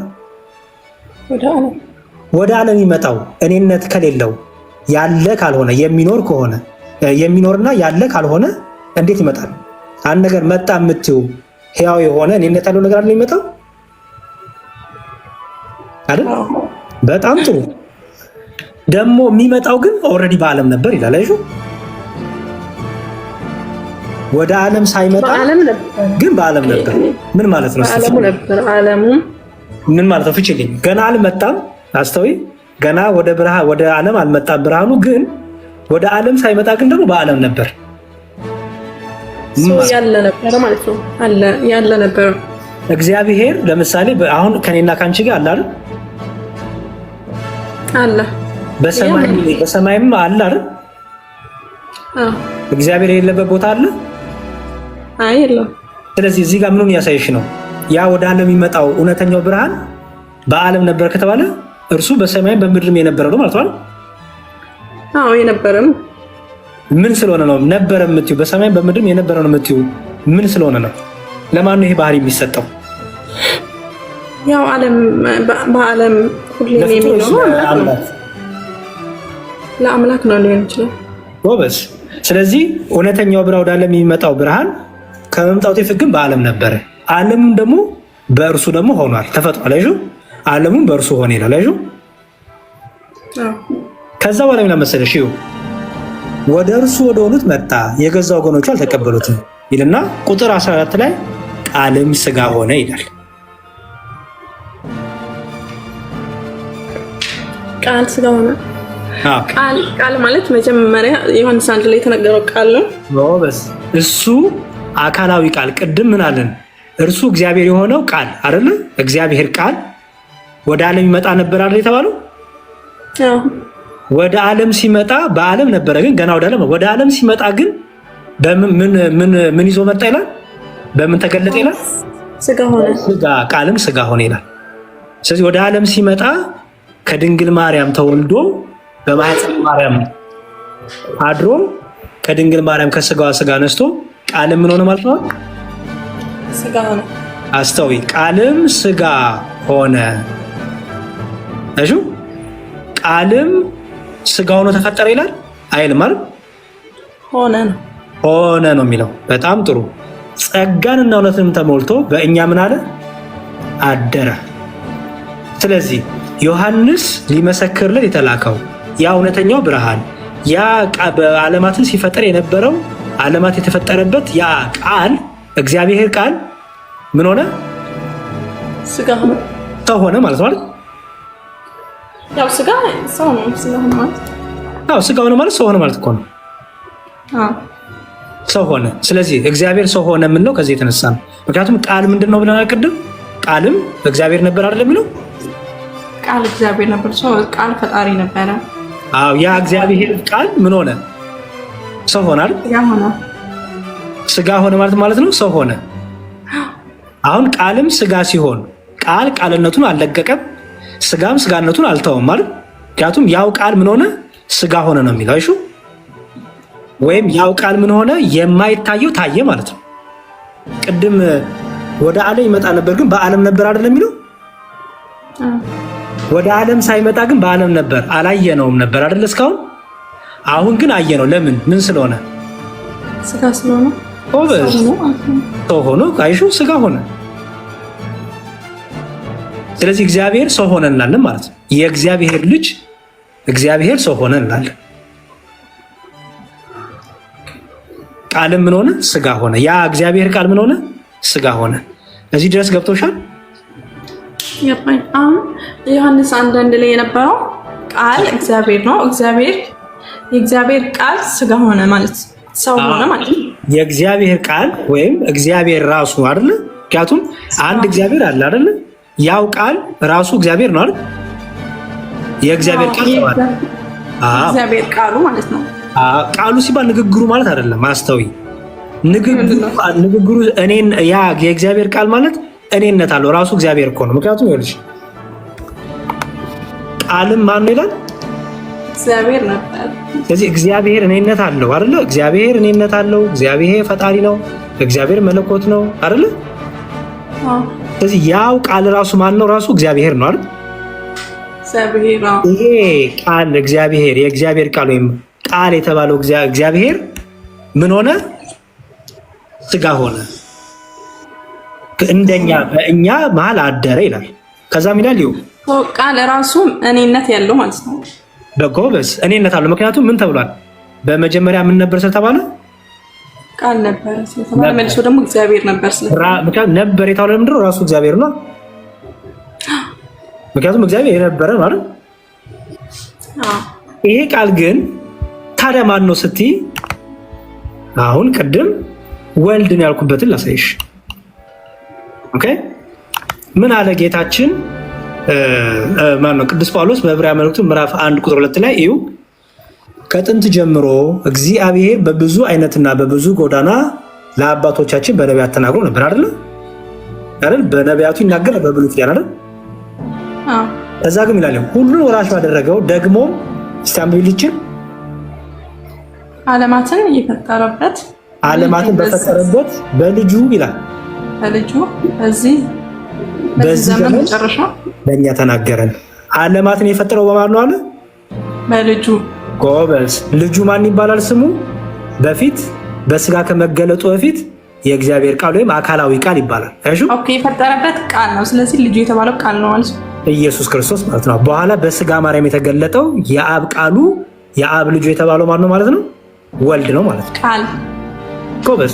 ምክንያቱም ያው ዓለማትን ሁሉ በፈጠረበት በማን ይላል? በፈጠረበት በልጁ ማለት በቃል ማለት ነው። የፈጠረበት ቃል ስለሆነ በፈጠረበት ሲባል ይኸውልሽ የአብ ቃሉ ማን ስለሆነ ነው? ወልድ ራሱ አይደል? ስለዚህ ወልድ መሆኑን እንጃ፣ ግን አሁን ወልድ መሆኑን አላየሁም። ግን የፈጠረበት ልጁ በፈጠረበት ከተባለ የፈጠረው በቃል ነው እኮ ልጁ ነው ቃሉ። ይኸው ዓለማት በፈጠረበት ማለት ልጁ ደግሞ ማን ነው? ወልድ የሚለው እንጃ አላየሁም እስካሁን። ቃል ነው እኮ ልጁ ማለት ነው። ልጁ የተባለው ማን ነው? የእግዚአብሔር ልጅ የተባለው ቃል ነው እኮ። ስለዚህ መጀመሪያ የተፈጠረበት ነው። ወልድ ምን ነው እኮ ልጁ የተባለው ነው። ግዕዝ እኮ ነው ባይዘ ወልድ ማለት ይኸውልሽ አቡ ማለት አባት ማለት ነው። አብ ማለት ግዕዝ ነው። እሺ ልጅ ማለት ወልድ ማለት ነው። አዎ ልጁ የተባለው ወልድ ነው። ኦኬ ምክንያቱም ይላል መሰለሽ። እሺ ደግሞ ይጨምርልሽ ዓለማትን በፈጠረበት በልጁ የሚለውን ያሻረን። ኦኬ እንግዲህ ዮሐንስ ወንጌል ላይ ኢየሱስ ክርስቶስ እንዲህ አለ። ዮሐንስ ወንጌል ምዕራፍ 14 ቁጥር 1 ልባችሁ አይታወክ፣ በእግዚአብሔር እመኑ፣ በእኔም ደግሞ እመኑ። በአባቴ ቤት ብዙ መኖሪያ አለ። ይሄን እየተናገረ ያለው ማን ነው? ኢየሱስ ክርስቶስ አይደል? ኢየሱስ አባቴ ብሎ የሚጠራው ማን ነው? እግዚአብሔር አብን አይደል? ቅድም አብ ወልድ መንፈስ ቅዱስ አላልኩሽም? አብ አባት ነው፣ ወልድ ልጅ ነው አላልኩሽም? አባት ቃሉ ነው አይደለ? ወልድ የሚባለው ልጁ የአብ ቃሉ የእግዚአብሔር ቃል ወልድ ነው ማለት ነው። ወይም አባት የሚለው ደግሞ አብን ነው። እግዚአብሔር አብን ማለት ነው። አዎ ደግሞ መንፈስ የእግዚአብሔር መንፈስ የሚለው ማንን ነው? መንፈስ ቅዱስ። ስለዚህ እግዚአብሔር ቃል እግዚአብሔር መንፈስ ቅዱስ ከተባለ እግዚአብሔር ሲል አብን ነው። የእግዚአብሔር ቃል በኋላ የተገለጠው በስጋ ማርያም ወልድን ነው። የእግዚአብሔር መንፈስ ሲባል ደግሞ ማንን ነው? መንፈስ ቅዱስን። ኦኬ ገባሽ? ስለዚህ ምን አለ? ይኸው አብን ማን ብሎ ይጠራዋል? አባቴ ብሎ ይጠራዋል። ኦኬ አንድ ደግሞ ራሱ ምን እንዳለ ደግሞ ላሳይሽ። ራሱ ጌታ ምን አለ? አሁን የእግዚአብሔር መገለጠው ምንሽ ከዚህ አንጻር ነው። ገባሽ አይደል? እግዚአብሔር ራሱ እንዲገለጠልን ራሱ እንዲገለጠ ስንል ይኸው በሶስትነቱ ገልጦልናል እንላለን። የዮሐንስ ወንጌል ላይ ደግሞ ጌታ እንዲህ ብሎ ተናግሯል። የዮሐንስ ወንጌል ምን አለ መሰለሽ? ጌታ በዮሐንስ ወንጌል ላይ ምዕራፍ 3 ቁጥር 13 ላይ እንዲህ ይላል።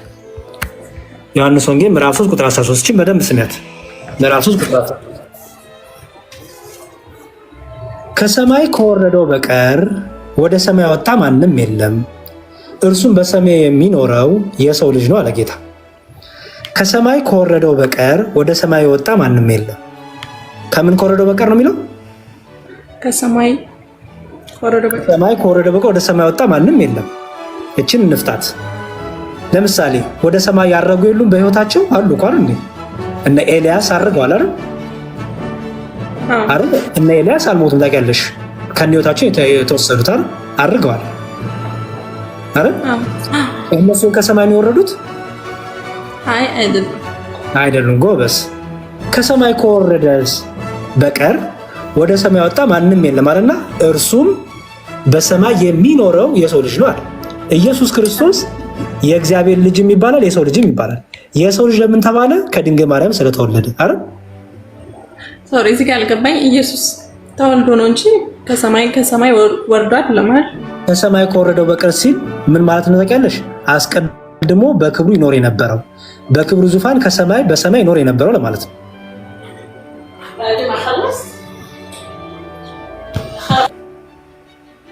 ስራ መጣባት መሰለኝ። እሺ ከሰማይ ከወረደው በቀር እዚህ ጋር ቆይ አንዴ፣ በኋላ ከምትደክም ልንገር። አሁን ለምሳሌ ከሰማይ ከወረደው በቀር ሲል ኢየሱስ ወደ ምድር የመጣው በማርያም ነው አይደል? አዎ ከሰማይ ወረደ ነው ነው። አዎ ሳሪ ከሰማይ ከወረደው በቀር ሲል ኦኬ፣ በምን እያለ እንደው ታውቂያለሽ? ከሰማይ ከወረደው በቀር ሲል እርሱ በክብሩ የነበረው ይመጣ ነበር ይላል አይደል? እንዴ ለምሳሌ ቅድም ዮሐንስ ወንጌል ስናነብ ወደ ዓለም ይመጣ ነበር አይደል የሚለው? በዓለሙ ነበር ወደ ዓለም ይመጣ ነበር አይደል የሚለው? አዎ ወደ ዓለም ከመምጣቱ በስጋ ማርያም ከመገለጡ በፊት የት ነበር እርሱ? በክብሩ በሰማይ ነበር አይደል? በሰማይ ነበር አይደል? በሰማይ በምድር ይሞላ ነው አይደል? ግን በስጋ ማርያም ከመገለጡ በፊት በምድር ላይ በስጋ ማርያም ወይም ሰው ሆና ታይቶ ነበር? አልታየም ነበር አይደል? ስለዚህ ከሰማይ ወረደ ሲል ያ እውነተኛው ብርሃን መምጣቱን ከክብሩ ዙፋን ወደኛ ዝቅ ማለቱን ወደ በትህትና ዝቅ ማለቱን ያሳያል። ኦኬ ገባሽ? ምክንያቱም መልሶ ምን አለ መሰለሽ? ይሄን እየተናገረ ያለው ጌታ በስጋ ተገልጦ በምድር ላይ እያስተማረ ነው አይደል? ኦኬ ከሰማይ ከወረደው በቀር ወደ ሰማይ ወጣ ማንም የለም አለና ከዛ ምን አለ? እርሱም በሰማይ የሚኖር የሰው ልጅ ነው አለ። አሁን የምኖረው የት ነው እያለ ነው?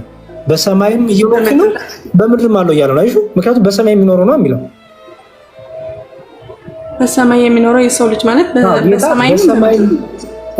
ጌታ በሰማይም አለ። ምክንያቱም በቅድም ምን አለ ዮሐንስ ወንጌል ላይ ወደ ዓለም ከመምጣቱ በፊት በዓለም ነበር አይደል የተባለው? በስጋ ማርያም ሲመጣ ከሰማይም አልጎደለም ማለት ነው። ምክንያቱም የምናወራው ስለ አምላክ ነው፣ ስለ እግዚአብሔር አይደል የምናወራው? በስጋ ማርያም በምድር ላይ ሲኖር በሰማይም ደግሞ በምድርም በሙሉ የሞላ ስለሆነ በሰማይም ነበርኩ እያለ ነው ጌታ። ምክንያቱም ቅድም ምን አለ? ወደ ምድር ከመምጣቱ በፊት ወደ ዓለም ከመምጣቱ በፊት በዓለሙ ነበር አይደል የተባባለው? በጣም ጥሩ። ወደ ዓለም ሲመጣ ግን ሰው ሆኖ አየ ነው አይደል? ቃል ስጋ ሲሆን ሰው ሆኖ አሁን እዚህ ጋር ማለት ነው በምድር ሆኖ ከሆነ ያስተማረው በሰማይ የሚኖረው የሰው ልጅ ነው ካለ በሰማይም አለው ማለት ነው። አዎ ለምን መሰለሽ ቅድም ምን አለን? በዓለሙ ከመምጣቱ በፊት ዓለም ውስጥ ነበር አይደል የተባለው ቅድም? አዎ ምኑን ነው የሚያሳይሽ? መለኮት አይደለም እግዚአብሔር በሁሉ የሞላ ነው አይደል? አዎ በሁሉም ያለ ማለት ነው። በዓለም ሁሉ ያለ። አዎ ያ በዓለም ሁሉ ያለው በምን ተገለጠ? በሰው መልክ ተገለጠ አይደል? በሰው መልክ በመገለጡ ምድር ላይ ብቻ ነው ያለው?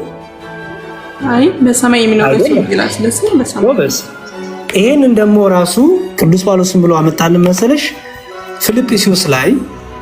ለምንድን ነው እንደዚህ ሆነው ስትይ ፊልጵስዩስ ላይ በፊልጵስዩስ መልእክቱ አይ ቲንክ አራዘምኩ መሰለኝ መምህራኖች ወጡ። በጣም ይቅርታ እንግዲህ ሰው በጣም ሰዓት ከወሰድኩ አልወሰድሽም ነው አንቺ እየገባሽ ነው አይደል? ግን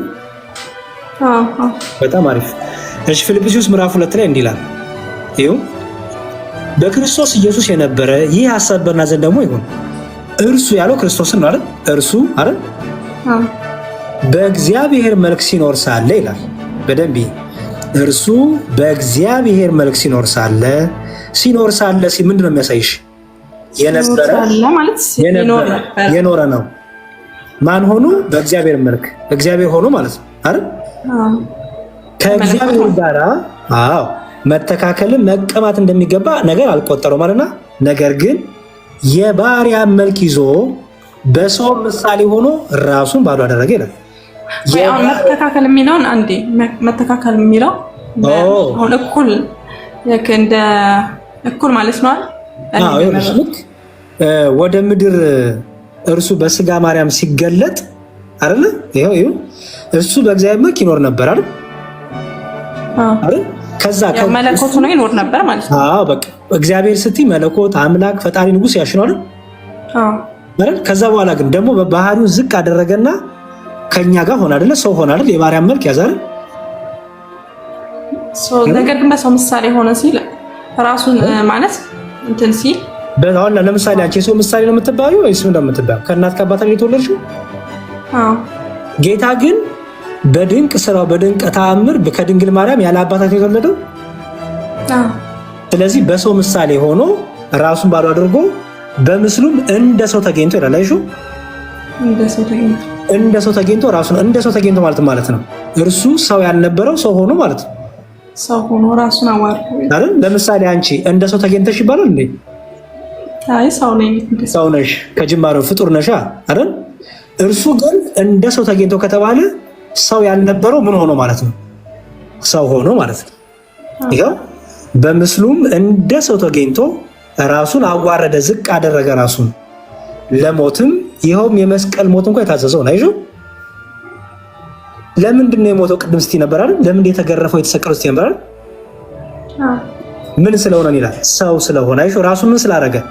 እንደ ሰው ስለሆነ ራሱን ሰው ፍጹም ሰው ስላደረገ ፍጹም አምላክ የሆነው እርሱ ፍጹም ሰው ሆነ። ስለዚህ ምን ሆነ? በስጋው ምን ሆነ? ሞተ። የመስቀል ሞት ድረስ እንኳን የታዘዘ ሆነ። ምን ስለሆነ? ራሱ ምን ስላደረገ? ዝቅ ስላደረገ። ያጁ እንደ ሰው ደግሞ ከኛ ጋር ስለሆነ ሰው ስለሆነ ማለት ነው።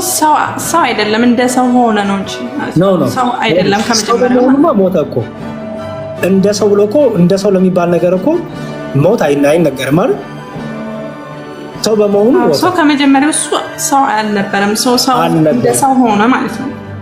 በስ ኢየሱስ ክርስቶስ እርሱ በእግዚአብሔር ከመጀመሪያውማ በእግዚአብሔር መልክ ነበር ሲኖር ነበር አይደል? እርሱ በእግዚአብሔር መልክ ይኖር ነበር ነው የሚለው አይደል? የእግዚአብሔር ደግሞ ምንድነው?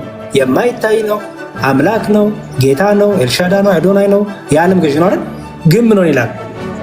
የባሪያ መልክ ይዞ ይላል። አይሹ በሰው የባሪያ መልክ ሲባል ባሪያ ሲባል ባይዘው ምን ማለት መሰለሽ? እኛ የእግዚአብሔር አገልጋዮች ነን አይደል? ሰዎች። ስለዚህ የልክ የኛን መልክ ይዞ መጣ፣ ሰው ሆነ ማለት ነው። የኛን መልክ ይዞ በሰው ምሳሌ ራሱን ባዶ አደረገ፣ በምስሉም እንደ ሰው ተገኝቶ ራሱን አዋረደ፣ ፍጹም ሰው ሆነ ማለት ነው። ስጋ ሆነ ማለት ነው አይደል? ቃልም ስጋውን አላለም ቅድም? ስለዚህ ምን ሆነ? እግዚአብሔር ከኛ ጋር ሆነ። ስለዚህ ሰው ስለሆነ ምን ሆነ? ለሞት እንኳን የታዘዘ ሆነ ይላል። ስለዚህ እኛ ሞተ ስንል መለኮት ሞተ እያልን አይደለም። ገባሽ? እግዚአብሔር ስለሆነ ለሞት ታዘዘ ማለት አሁን ሰው ሆኖ ለሞት ታዘዘ ማለት ነው። አዎ ምን ማለት ነው? እግዚአብሔር በስጋ ሞተ። እግዚአብሔር በስጋው ያዙት። ክርስቶስን አምላካችን በስጋው ገረፉት። ለምን? መለኮት በባህሪው ለመለኮት ለብቻው የሚገረፍ ነው የሚደማ ነው? አይ አይደለም። መለኮት ማለት መንፈስ ነው ማለት ነው። መለኮት ረቂቅ የሆነ እኔ ባይነት ያለው ረቂቅ የሆነ የማይታይ ነው። መለኮት ግን እኔ ባይነት አለው። እኔ በወደደው መልኩ ይገለጣል አይደል? ለምሳሌ ለሙሴ ተገልጧል፣ ለአብርሃም ተገልጧል፣ ለይስሐቅ ተገልጧል፣ ለነ ኢሳያስ ተገልጧል፣ ለነ ዳዊት ተገልጧል። በወደደው መልኩ ይገለጣል። እግዚአብሔር ለአብርሃም ተገልጧል። በኋላ ግን በማን ራሱ በልጁ ተገለጠ። አይሹ ልጁን ልኮ ተገለጠ። ልጁ ራሱ ተገለጠልን። ልጁ ደግሞ ለምን መጣ ይላል? ሰው ሆኖ አሁን እዚህ ጋር ማለት ነው አሁን ለሙሴ ሲገለጥ የነበረው ለሙሴ አሁን ከ500 ምናምን በላይ ተገልጦለታል አይደል? አሁን እዛ ጋር የተገለጠለት ኢየሱስ ነው ወይስ እግዚአብሔር ነው? ይኸውልሽ ኢየሱስ ስንልኛ ከተወለደ በኋላ እናቱ ድንግል ማርያም ያወጣችለት ስም ነው። ኦኬ እንጂ እግዚአብሔር ነው። ይኸውልሽ ኢየሱስ፣ አማኑኤል እነዚህ ስሞች ከሰው ከሆነ በኋላ ለምሳሌ ኢየሱስ ነው መድኃኒት ማለት ነው። ምክንያቱም የተወለደው መድኃኒት ስለሆነ ኢየሱስ ይባላል። ገባሽ?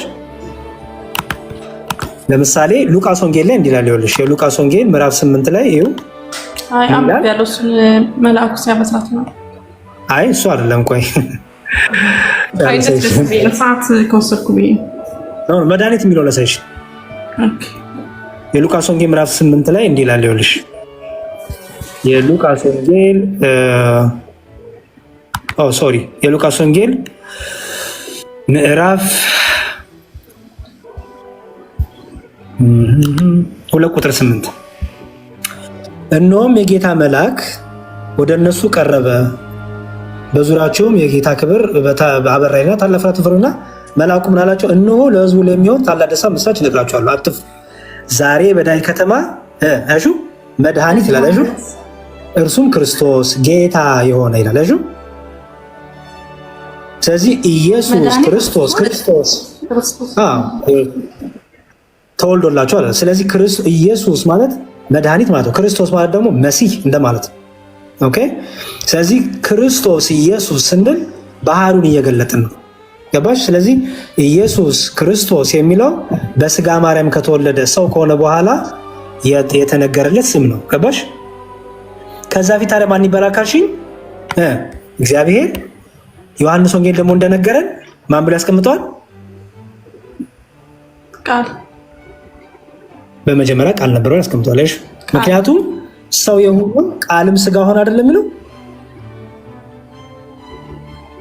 አይደል? ቃልም ሰው ሆነ አይደለም የሚለው ስሙ።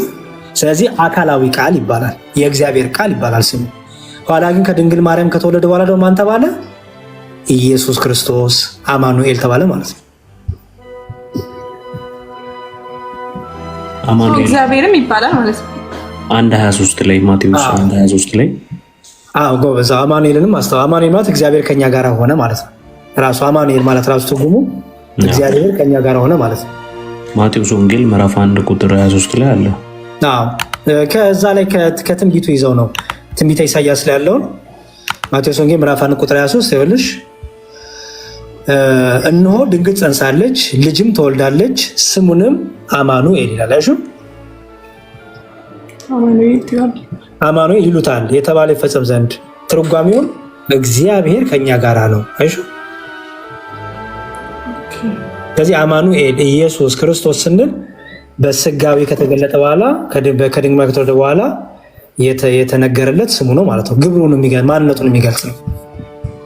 አሁን ይሄ ሁሉ ስም ማለት መድኃኔዓለም ኢየሱስ ሁሉም በምድር ላይ የዓለም መድኃኒት እያለን ነው። ስንቱን ነው የሚገልጠው? በግብሩን ያደረገልንን ውለታውን ማንነቱን ነው የሚገልጠው። ኢየሱስ ስንል መድኃኒት፣ ክርስቶስ ስንል መሲህ፣ አማኑኤል ስንል እግዚአብሔር ራሱ ከኛ ጋር ሆነ እያልን ነው። መድኃኔዓለም ስንል ደግሞ የዓለም ሁሉ መድኃኒት፣ የዓለም ሁሉ ቤዛ እንደማለት ነው። ምክንያቱም ክርስቶስ እኔ የዓለም መድኃኒት ነኝ ብሏል።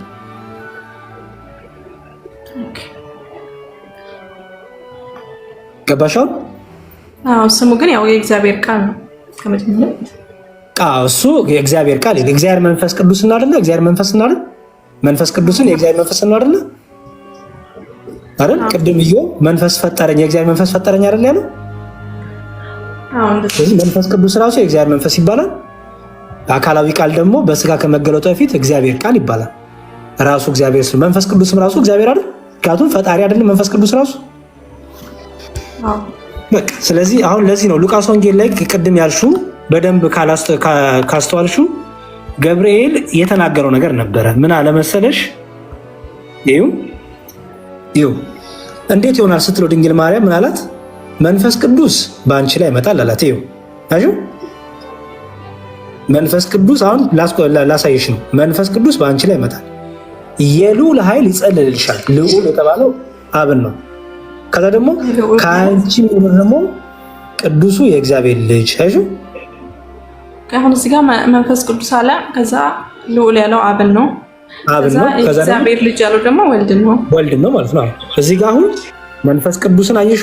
አሁን አይሹ ፈቃድ ራሱ አሁን በዚህ የክርስቶስ ሰው በመሆን ፈቃድ ውስጥ ወይም የእግዚአብሔር ልጅ ወይም አካላዊ ቃል ሰው በመሆን ፈቃድ ውስጥ የማን ፈቃድ አለበት? የመንፈስ ቅዱስም ማለት ምክንያቱም መንፈስ ቅዱስ ወደ አንቺ ይመጣል። አይሹ ደግሞ የልዑል ኃይል ደግሞ እሺ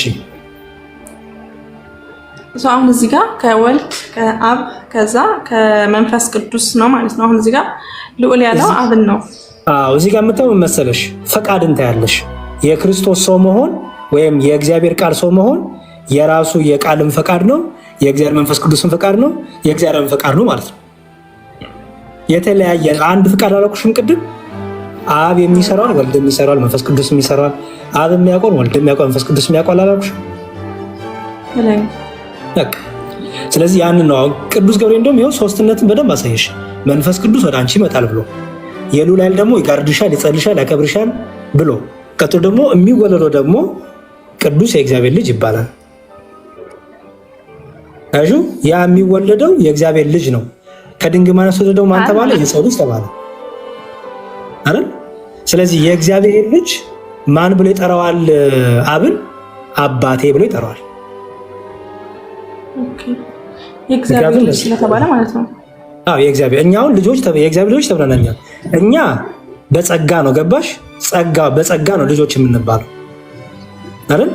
የእግዚአብሔር ልጅነቱ ግን የወልድ የባህሪው ነው። ምክንያቱም ቅድም ምን አለን? እርሱ በእግዚአብሔር መልክ ሲኖር ሳለ አይደል የሚለው ፊልጵስዩስ እርሱ ራሱ የእግዚአብሔር ልጅ በሚለው በክርስትና አሁን ክርስቲያን ከሆንኩ የእግዚአብሔር ልጅ የምትባዩ በጸጋ ነው ማለት ነው። ጸጋ ነው፣ ስጦታ የተሰጠን ነው አይደል? ልጅነት የተሰጠን ነው። በቸርነቱ በምህረቱ ልጆች እንሆን ዘንድ አድሎናል። ልጆቹ እንሆን ዘንድ ገባሽ? ይሄ ጸጋ ነው። የወልድ ልጅነት ግን የተሰጠው አይደለም። ምክንያቱም እሱ ራሱ ምን ስለሆነ እግዚአብሔር ነው አላልንም ቅድም? ስለዚህ የባህሪው ይባላል። ለወልድ ሲነገር የባህሪ ገባሽ? ምክንያቱም ጌታ ራሱ የባህሪ እንደሆነ ላሳይሽ። ቀላል ነው፣ ችግር የለው። የባህሪ እንደሆነ ላሳይሽ።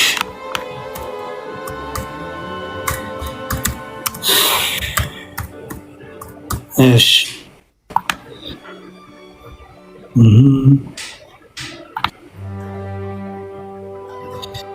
በጣም አሪፍ ኖት እያልሽ ነው ብዬ አስባለሁ አይደል?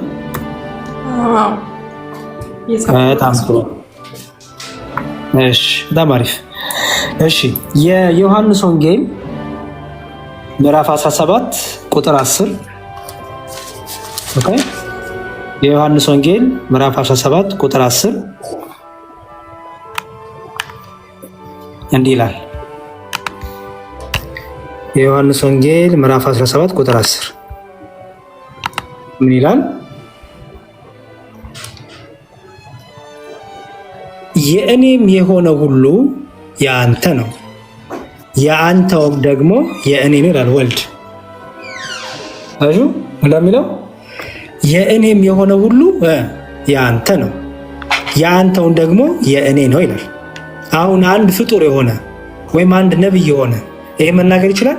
ለምሳሌ ሙሴ እግዚአብሔር የእኔ የሆነ ሁሉ የአንተ ነው፣ የአንተም ደግሞ የእኔ ነው ማለት ይችላል ማለት አሁን ያንተ የሆነ ሁሉ ሲል ስልጣኑንም መለኮቱንም ሁሉንም ማለት ስለሆነ የአብ የሆነ ሁሉ የኔ ነው እያለ ነው ወልድ። አይችልም አይደል? ስለዚህ ወልድ ምን ስለሆነ ነው የአብ የሆነ ሁሉ የኔ ነው የሚለው? ምን ስለሆነ ነው ማለት ወልድ ራሱ እግዚአብሔር አይደል? ስለዚህ ምን አለ ወልድ መሰለሽ? እኔና አብ አንድ ነን አለ። ከዚህ የተነሳ ምን አለ? እኔና አብ አንድ ነን። ኦኬ እኔና አብ አንድ ነን ብሎ በዮሐንስ ወንጌል ላይ በምዕራፍ 10 ቁጥር 30 ላይ ዮሐንስ ወንጌል ምዕራፍ 10 ቁጥር 30 ላይ እንዲህ አለ ጌታ። ይኸው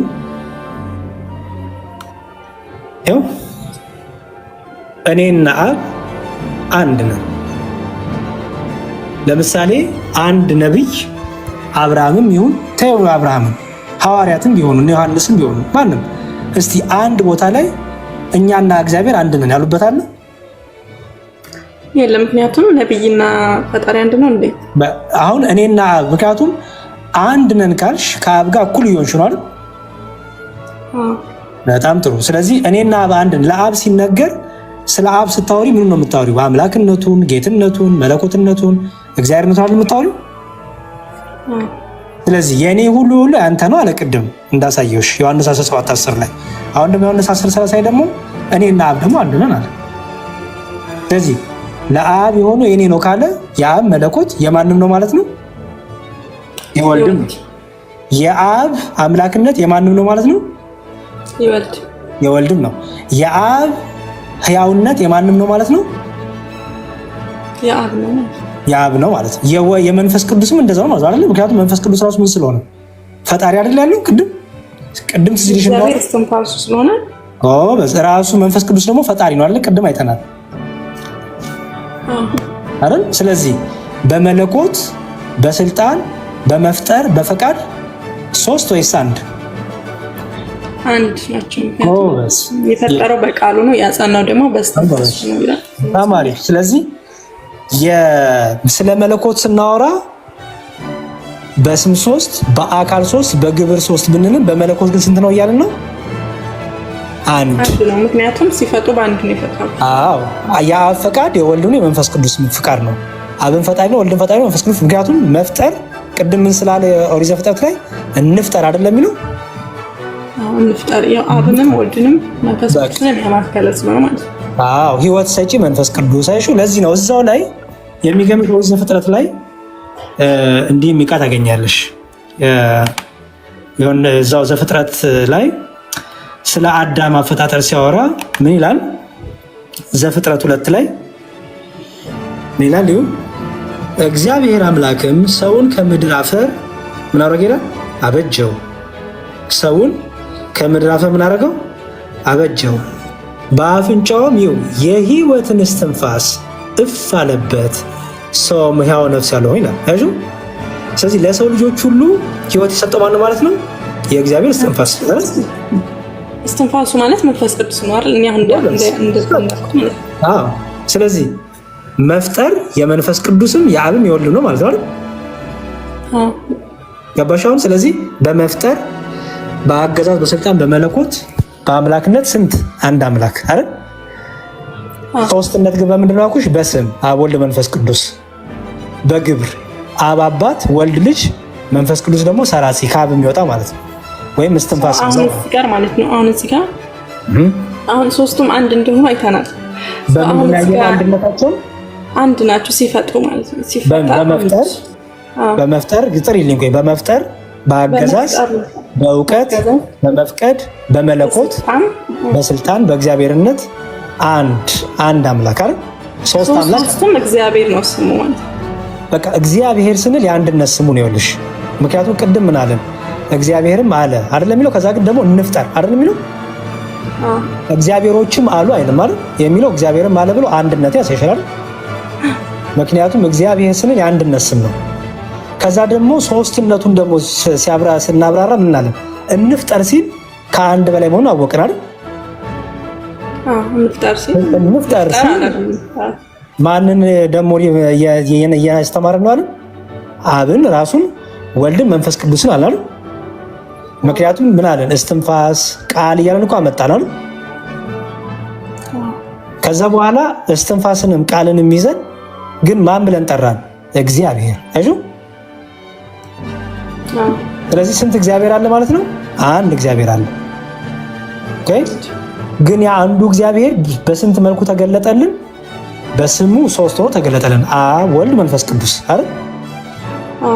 በግብሩ ሶስት ሆኖ አብ አባት ሆኖ ተገለጠልን። ምክንያቱም ከሰማይ ሆኖ የምወደው ልጄ ይህ ነው ብሏል። ገባሽ? ሲጠመቅ ጌታ እሱን ክፍል አሳይሽና አይቻለች አውቃለሽ። ኦኬ በቃ የምወደው ልጄ ይሄ ነው ብሏል አይደል? ክርስቶስ ደግሞ ምናሽ በርግብ መልክ ከሰማይ በደመና መንፈስ ቅዱስ በርግብ መልክ መጣ ይላል። አሁን ከሰማይ ሆኖ አብ እየተናገረ ነው። ምን እያለ? ወልድ ልጄ ነው እያለ ነው። የምወደው ልጄ አይሽ አይደለ? መንፈስ ቅዱስም ደግሞ በርግብ አምሳል እየወረደ ነው። ስለዚህ የአካል ሶስትነት አለ፣ የግብር ሶስትነት። አካል ሶስትነት ስንል አብ እኔነት አለው፣ ወልድ እኔነት፣ መንፈስ ቅዱስ እኔነት አለው። ምክንያቱም ከሰማይ ሆኖ አብ እየመሰከረ ነው፣ ከምድር ሆኖ ወልድ እየታየ ነው። ያ ወልድ ደግሞ ምን እያለ ነው? የእኔ የሆነ ደግሞ የአብ ነው፣ የአብ የሆነ ደግሞ የኔ ነው እያለ ነው አይደል?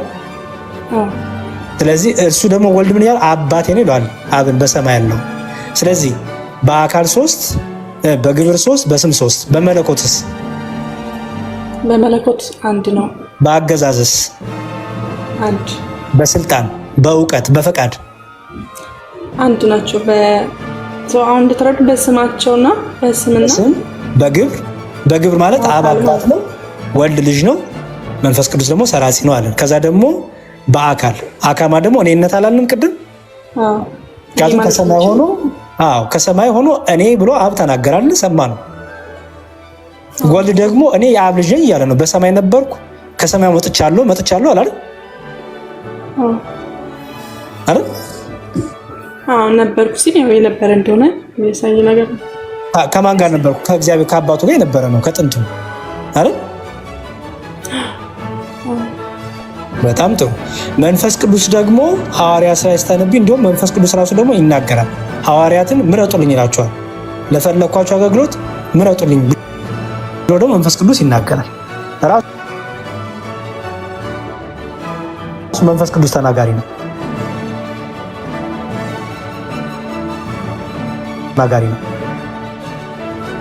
ተናጋሪ ነው። መንፈስ ቅዱስ ሲናገር ላሳይሽ።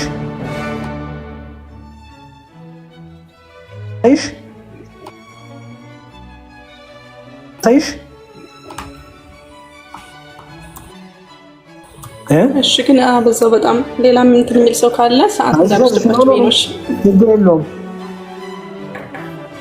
ችግር የለውም።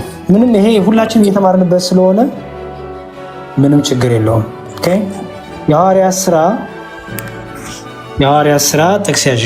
መንፈስ ቅዱስ ደግሞ ቅድም ፈጣሪ እንደሆነ አየን። መቼም እኔነት ስላለው አለ የሚፈጥረው መጽሐፈ ኢዮብ ላይ የእግዚአብሔር መንፈስ ፈጠረኝ የተባለው አይደል? ኦኬ በጣም ጥሩ። እሺ እንዲህ ይላል። ኦኬ የሐዋርያት ስራ ምዕራፍ 6 ላይ እንዲህ ይላል፣ ወንድሞች ሆይ በመልካም የተመሰከረላቸውን መንፈስ ቅዱስና ጥበብ የሞላባቸውን ይላል 7 ሰዎች ከእናንተ ዘንድ ምረጡ፣ ለዚህም ጉዳይ እንሾማቸዋለን። እኛ ግን ለጸሎትና ቃሉን ለማገልገል እንተጋለን። ይህም ቃል ሁሉ እያለ ይናገራል። መንፈስ ቅዱስ ምን ላለባቸው ነው የሚለው? መንፈስ ቅዱስ ያደረባቸውን ይላል። ኦኬ መንፈስ ቅዱስ ያደረባቸውን ምኖች ምረጡልኝ ይላል። መንፈስ ቅዱስ። ኦኬ ሌላም ልጨምርልሽ። ሐዋርያት ስራ ይዘሻል ምዕራፍ 6 ብለሽ ጽፈሻል። ኦኬ ሌላም ደግሞ ልጨምርልሽ። የሐዋርያት ስራ ደግሞ ምን ይላል መሰለሽ? እሺ የሐዋርያት ስራ ምዕራፍ 4 ቁጥር 25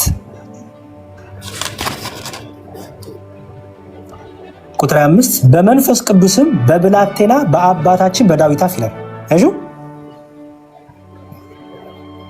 በመንፈስ ቅዱስም በብላቴና በአባታችን በዳዊት አፍ በመንፈስ ቅዱስ ተናገርክ ይላል። እሺ በማ በኩል ለምሳሌ ትንቢት ሲናገሩ መንፈስ ቅዱስ ነው የሚያናግራቸው ነቢያቱ። ምክንያቱም ምን አለ እዚህ ጋር በዳዊት በአባታችን በነቢዩ ዳዊት አፍ በመንፈስ ቅዱስ ያናገረው ይላል። አይሽ ያናግራል ራሱ መንፈስ ቅዱስ ማለት ነው።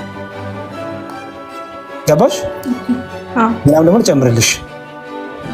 ራሱ የሐዋርያት ስራ ምዕራፍ 5 ቁጥር 3 ላይ የሐዋርያት ስራ ምዕራፍ 5 ቁጥር 3 ላይ ጴጥሮስ ምን አለ? ሐናንያ ሆይ አለው መንፈስ ቅዱስን ታታልልና ከመሬቱ ሽያጭ ታስቀር ዘንድ ሰይጣን በልብ ስለምን ሞላ አለው። ሐናንያ የሚባል ሰው በቤቱ አጨርብሮ ደባብቀው ነገር ሊያደርግ መጣ ወደ ሐዋርያቱ። ለጴጥሮስ ግን መንፈስ ቅዱስ ገልጦለት ነበረ ያ ሐናንያ የሚባለው በቤቱ ያደረገው። ስለዚህ ምን አለው ቅዱስ ጴጥሮስ? መንፈስ ቅዱስን ለምን ታታልላለህ? አይሹ መንፈስ ቅዱስን ለምን ታታልላለህ? መንፈስ ቅዱስን ለምን ታታልላለህ? ለምን ነው እግዚአብሔር ለምን ታታልላለህ እያለ አይደል? ያ አምላክ ነው። አምላክን ለምን ታታልላለህ ማለት ነው። መንፈስ ቅዱስ ራሱ እግዚአብሔር ነው ማለት ነው።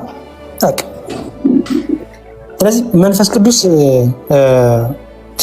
ተናጋሪ ነው፣ እኔ ባይ ነው፣ ሚስጥር የሚገልጸው ጥበብ የሚገልጽ ነው፣ የሚያጽናና ነው፣ የሚያበረታ ነው። ከኛ ዘንድ ሆኖ ኃጢአት ስንሰራ ንስሐ እንዲገባ የሚወቅሰን እንድንጸልይ የሚያበረታን ጥበብ ሚስጥርን የሚገልጥ ለምሳሌ ቅድም ምን አልኩሽ? ከመጀመሪያ በፊት እግዚአብሔር መንፈስ ቅዱስ እኔም ላንቺ ጥበብ ሚስጥር ይግለጥልን አልኩሽ። እሺ ጥበብና ሚስጥርን ማስተዋልን ቃለ እግዚአብሔርን እንድንረዳው ጥበብና ሚስጥርን የሚገልጥልን መንፈስ ስለሆነ ያ የእግዚአብሔር መንፈስ ወይ መንፈስ ቅዱስ እንለዋለን። ኦኬ እግዚአብሔር መንፈሱ ራሱ እግዚአብሔር ነው አይደል? አዎ ራሱ መንፈስ ቅዱስ ፈጣሪ እግዚአብሔር እኮ ነው አልኩሽ ቅድም። ምክንያቱም ኢዮብ ራሱ የእግዚአብሔር መንፈስ ፈጠረኝ ብሎ መንፈስ ማን ብሎታል?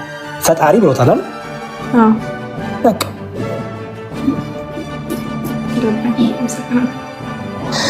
ምንም ችግር የለውም። አይ ቲንክ ለዛሬ እነዚህን ካሽ አሪፍ ነው። ሌሎቹን ደግሞ ፎሎ ስላደረኩሽ ቴሌግራም ላይ እንገናኝ፣ በደንብ አድርገን ግልጽ እናደርገዋለን። በምሳሌ ግን አባቶቻችን በምሳሌ ገና አዲስ ለመጣ ሰው በምሳሌ እንደሚያስረዱ አስረዳሽ። ለምሳሌ ፀሐይ አለ አይደል? ፀሐይ አለ ጨር በሰማይ ፀሐይ ምን አላት ስትያት? ብርሃን አላት፣ ክበቡ አላት አይደለ? እና ደግሞ ምን አላት? ሙቀቱ አላት አይደል? ሶስት ፀሐይ ነው የምትይው ወይስ አንድ ፀሐይ? አንድ ነው። ክበብ ስላላት ብርሃን ስላላት ሙቀት ስላላት ሶስት ፀሐይ ታያለሽ? አይ አንድ ፀሐይ። ኦኬ ወደዚህ ምድር ላይ ብርሃኑ ሲመጣ ከሙቀቱ ተለይቶ ነው የሚመጣ? አይ ብርሃኑን ቀድሞ ሙቀቱ ይወጣል እንዴ? አይ ፀሐይ ሲወጣ ወይም ፀሐይ ያለ ሙቀት ያለ ብርሃን እና ያለ ክበብ አንዱ ከአንዱ ይቀዳደማል? አይ አይቀዳደማል? አይቀዳደም። በጣም ጥሩ። ብርሃንን በአይንሽ ታያለሽ አይደል? ብርሃንን በአይንሽ ታያለሽ አይደል? አሁን ብርሃን ነው ታያለሽ አይደል? እሺ ሙቀት በአይንሽ ይታያል? ኧረ አይታይም። አይታይም አይደል? በጣም ጥሩ። ብርሃኑን አባቶቻችን በምሳሌ ሲያስተምሩን በወልድ ይመስሉታል። ለምን? ቅድም ምን አለን? የዓለም ብርሃን ተባለ ክርስቶስ እውነተኛው ብርሃን ይለው አይደል? ብርሃን የታየው ማን ነው? እግዚአብሔር አብ አልታየም፣ እግዚአብሔር መንፈስ ቅዱስ አልታየም። በስጋ የታየው ማን ነው? ወልድ። ጎበዝ። ስለዚህ ወልድ በምን ይመሰላል? በብርሃን አይደል? ምክንያቱም ራሱ ክርስቶስ ማን ተባለ? ብርሃን ተባለ አይደል? እውነተኛው ብርሃን። ጎበዝ። መንፈስ ቅዱስ ደግሞ በአይናችን አናው ግን በውስጣችን ሆኖ የሚያበረታን ጥበብ ሚስጥር የሚገልጥልን አላልኩሽም ቅድም? በስጋ አልታየም መንፈስ ቅዱስ ግን ደግሞ በውስጣችን ሆኖ ብዙ ድንቅ ነገሮችን የሚሰራ ነው። ለዚህ ማስረጃው ልስጥሽ። ዮሐንስ ወንጌል ምዕራፍ 14 ቁጥር 17 እንዲህ ይላል። የዮሐንስ ወንጌል ምዕራፍ 14 ቁጥር 17 መንፈስ ቅዱስም ማለት ነው። እርሱም ዓለም የማያየውና የማያውቀው ስለሆነ በደንብ አስተውይ።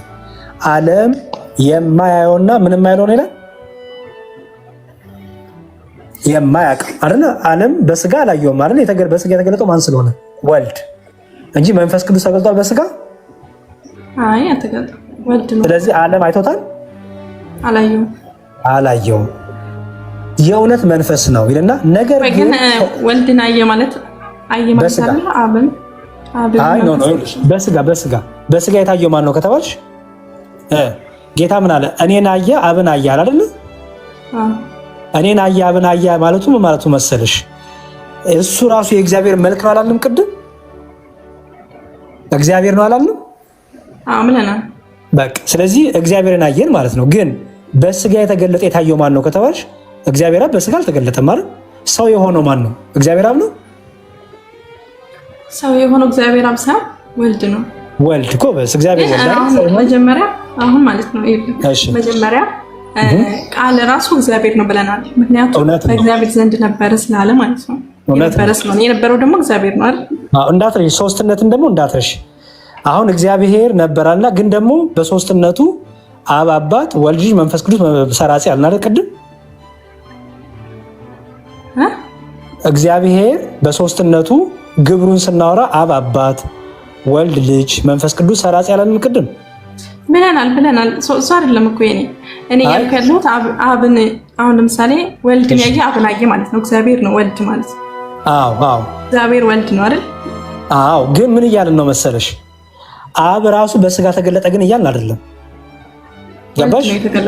እሱ ነው ያልኩሽ ያለሁት። ጎበስ እግዚአብሔርን አየን ስንል አዎ የእግዚአብሔር መልክ የእግዚአብሔር ነጸብራቅ የተባለ የክብሩ ነጸብራቅ የተባለ እግዚአብሔር የሆነውን አየን። ማንን ነው ግን ያየነው? አብን? አይ አይደለም፣ ወልድን። በስጋ ግን ማን የታየው ከተባለሽ መልስሽ ምንድነው? አዎ እግዚአብሔርን አይተናል። የእግዚአብሔር ልጅ እግዚአብሔርን አይተናል። ግን ማንን ያየነው? በስጋ ሰው ሆነ ያየነው ወልድን አይደል? እግዚአብሔር ቃልን አይደል? ገባሽ አይደል? ምክንያቱም ዓለምማ ወልድን አይቶታል። አላየውም እንዴ? ዓለም እኮ ወልድን አይቶታል አይደል? በስጋ አይቶታል። እሺ፣ በስጋ ግን መንፈስ ቅዱስ ታይቷል? አይ አልታየም። ግን እኔ ያውቀለው ታይቷል ሳይሆን አንድ አይደለም ወይ ነው እኮ። አንድ ነው ስንል በመለኮት በስልጣን አንድ ነው። አዎ። ግን በስጋ የታየው ማን ነው ከተባልሽ መልስሽ ማን ነው? በስጋ የታየው ወልድ ነው። ጎበዝ። አብና መንፈስ ቅዱስ በስጋ ታዩ ማለት ነው። በመለኮት አንድ ናቸው። አዎ በቃ እግዚአብሔርን አይተነዋል። ከኛ ጋር ሆኗል እግዚአብሔር አይደል? ግን በስጋ ማን የተገለጠው ስንል ግን በተለየ አካሉ ያለሽ በተለየ አካሉ ማን የታየው? ወልድ አይደል? የተለየ አካሉ ያልሽበት ምክንያት ለምንድን ነው? ወልድ አልታየም፣ አብ አልታየም፣ መንፈስ ቅዱስ አልታየም። የተገለጠው ማን ነው? ወልድ። ምክንያቱም ቃልም ስጋውን አይደለም የሚለው መንፈስ ቅዱስ ስጋውን ይላል። አይ አይደለም፣ አብ ስጋውን ይላል። ጎበስ።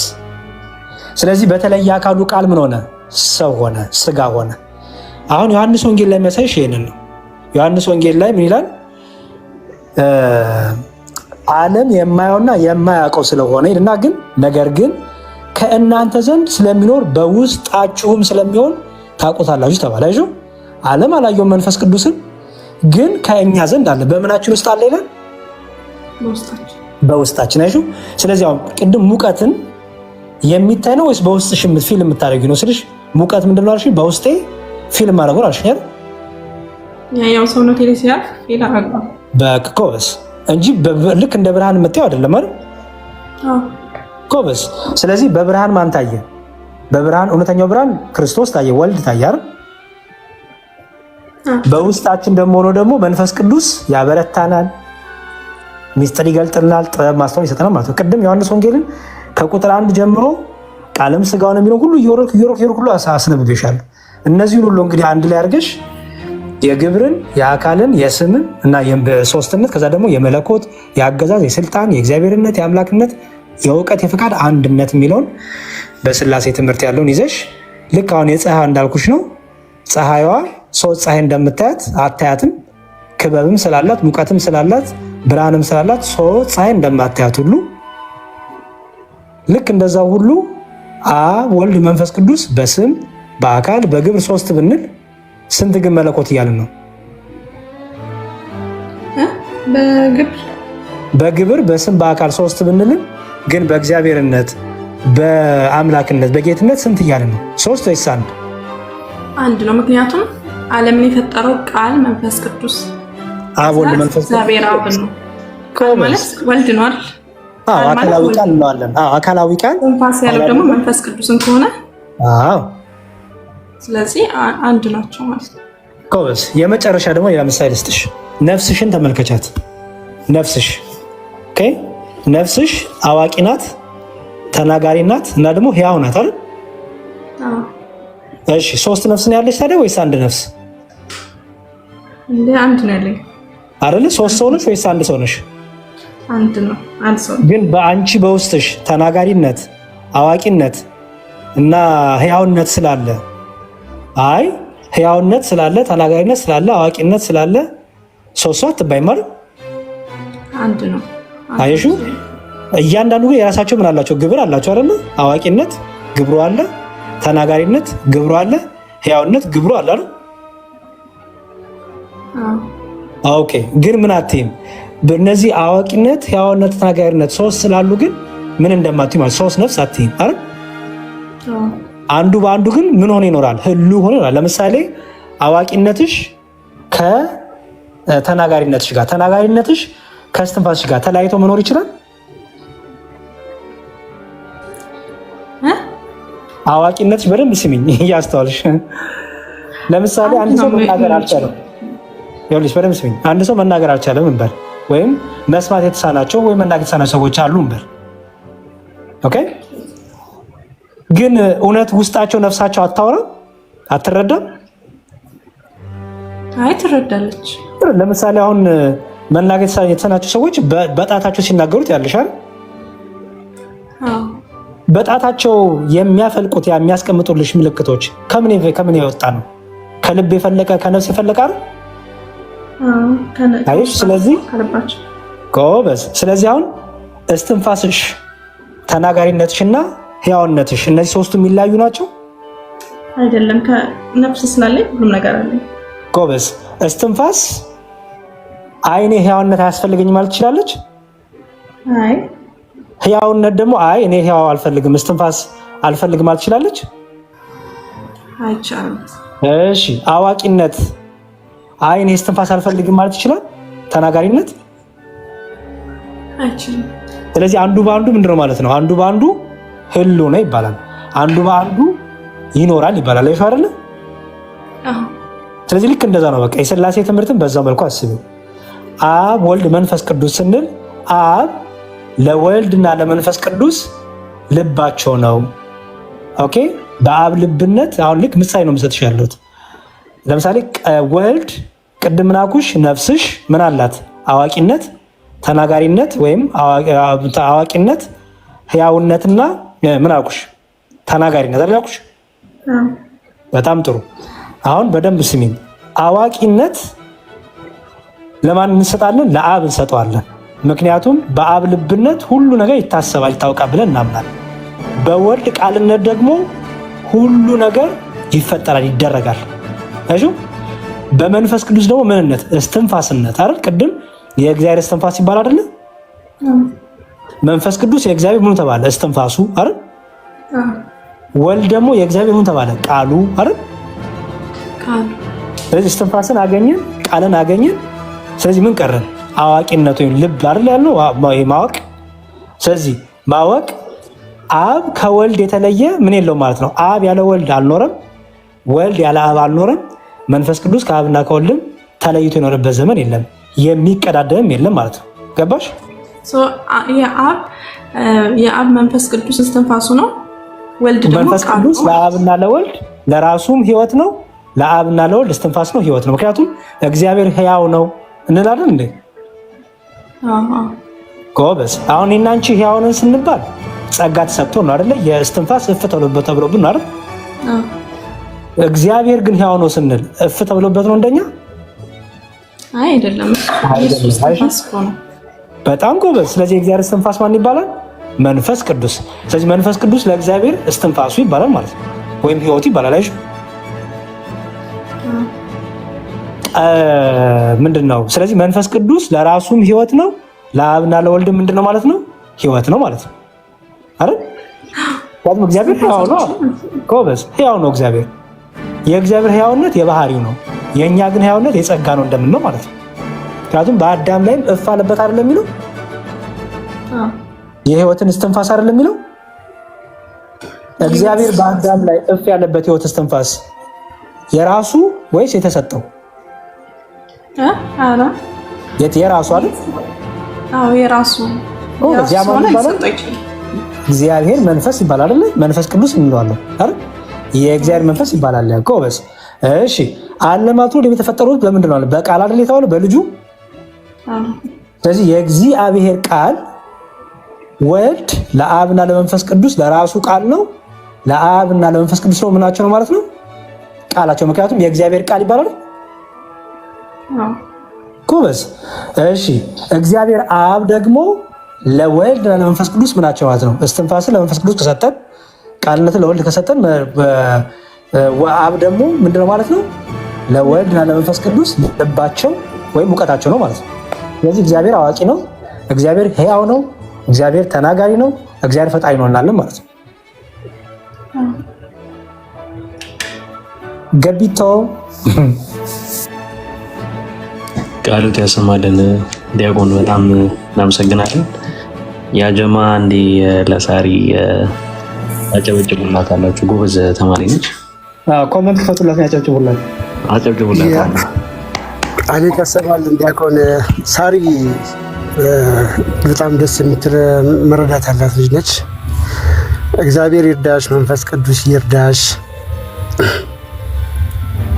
አንድ ግራ ያለሽ ምናልባት እዚህ ጋር ቀደም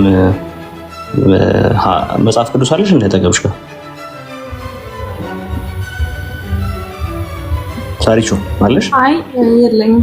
እሺ እኔ ላሰሽ እዚህ ጋር ቀደም መንፈስ ቅዱስ እግዚአብሔር ይባላሉ ወይ አልሽ? አሁን እዚህ ጋር ሐዋርያት ሥራ ምዕራፍ 5 ቁጥር 3 ላይ ዲያቆን ቀደም እያሳዩሽ ነበረ። ለመጨመር ሳይሆን እዚህ ጋር ለማሳየት ነው።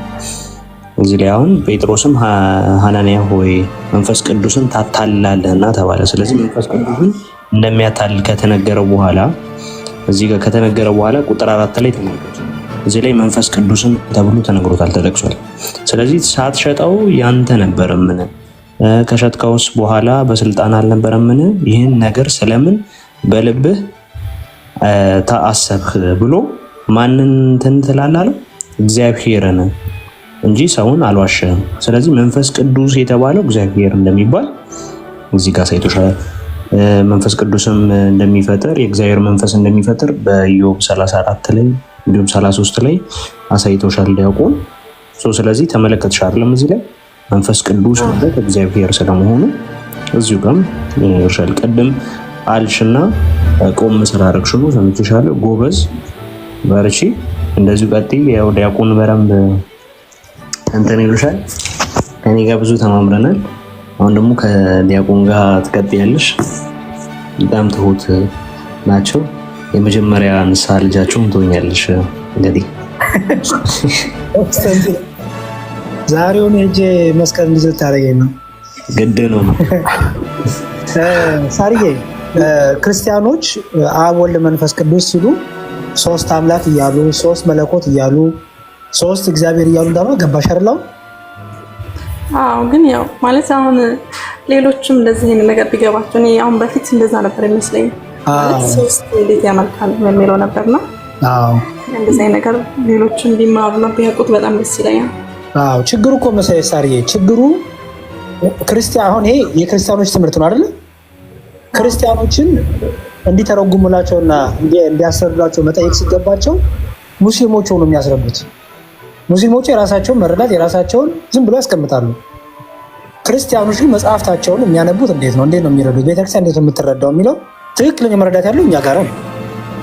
ምክንያቱም የምናምነውን የምናቆኛ ስለሆነ።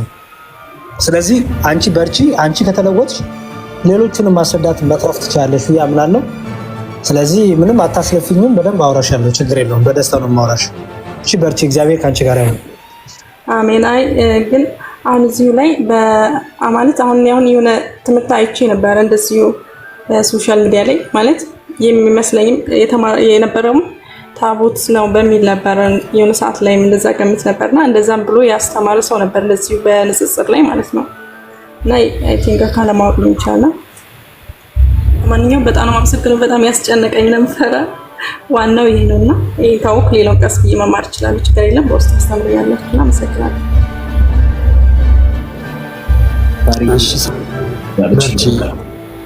ችግር የለም። በማንኛውም ሰዓት እንዳልንሽ ከውስጥ አውሪ ከዲያቆን ጋር እንትን ይባላል። አንቺ ደግሞ ይገባሻል ከልብሽ ስለሆነ የምትፈልጊው ማለት ነው። ያወራነውም ነገር ስላለ ከልብሽ ስለሆነ ከልብሽ ደግሞ ከሆነ ማንኛውም ነገር ለመረዳት ቀላል ይላል።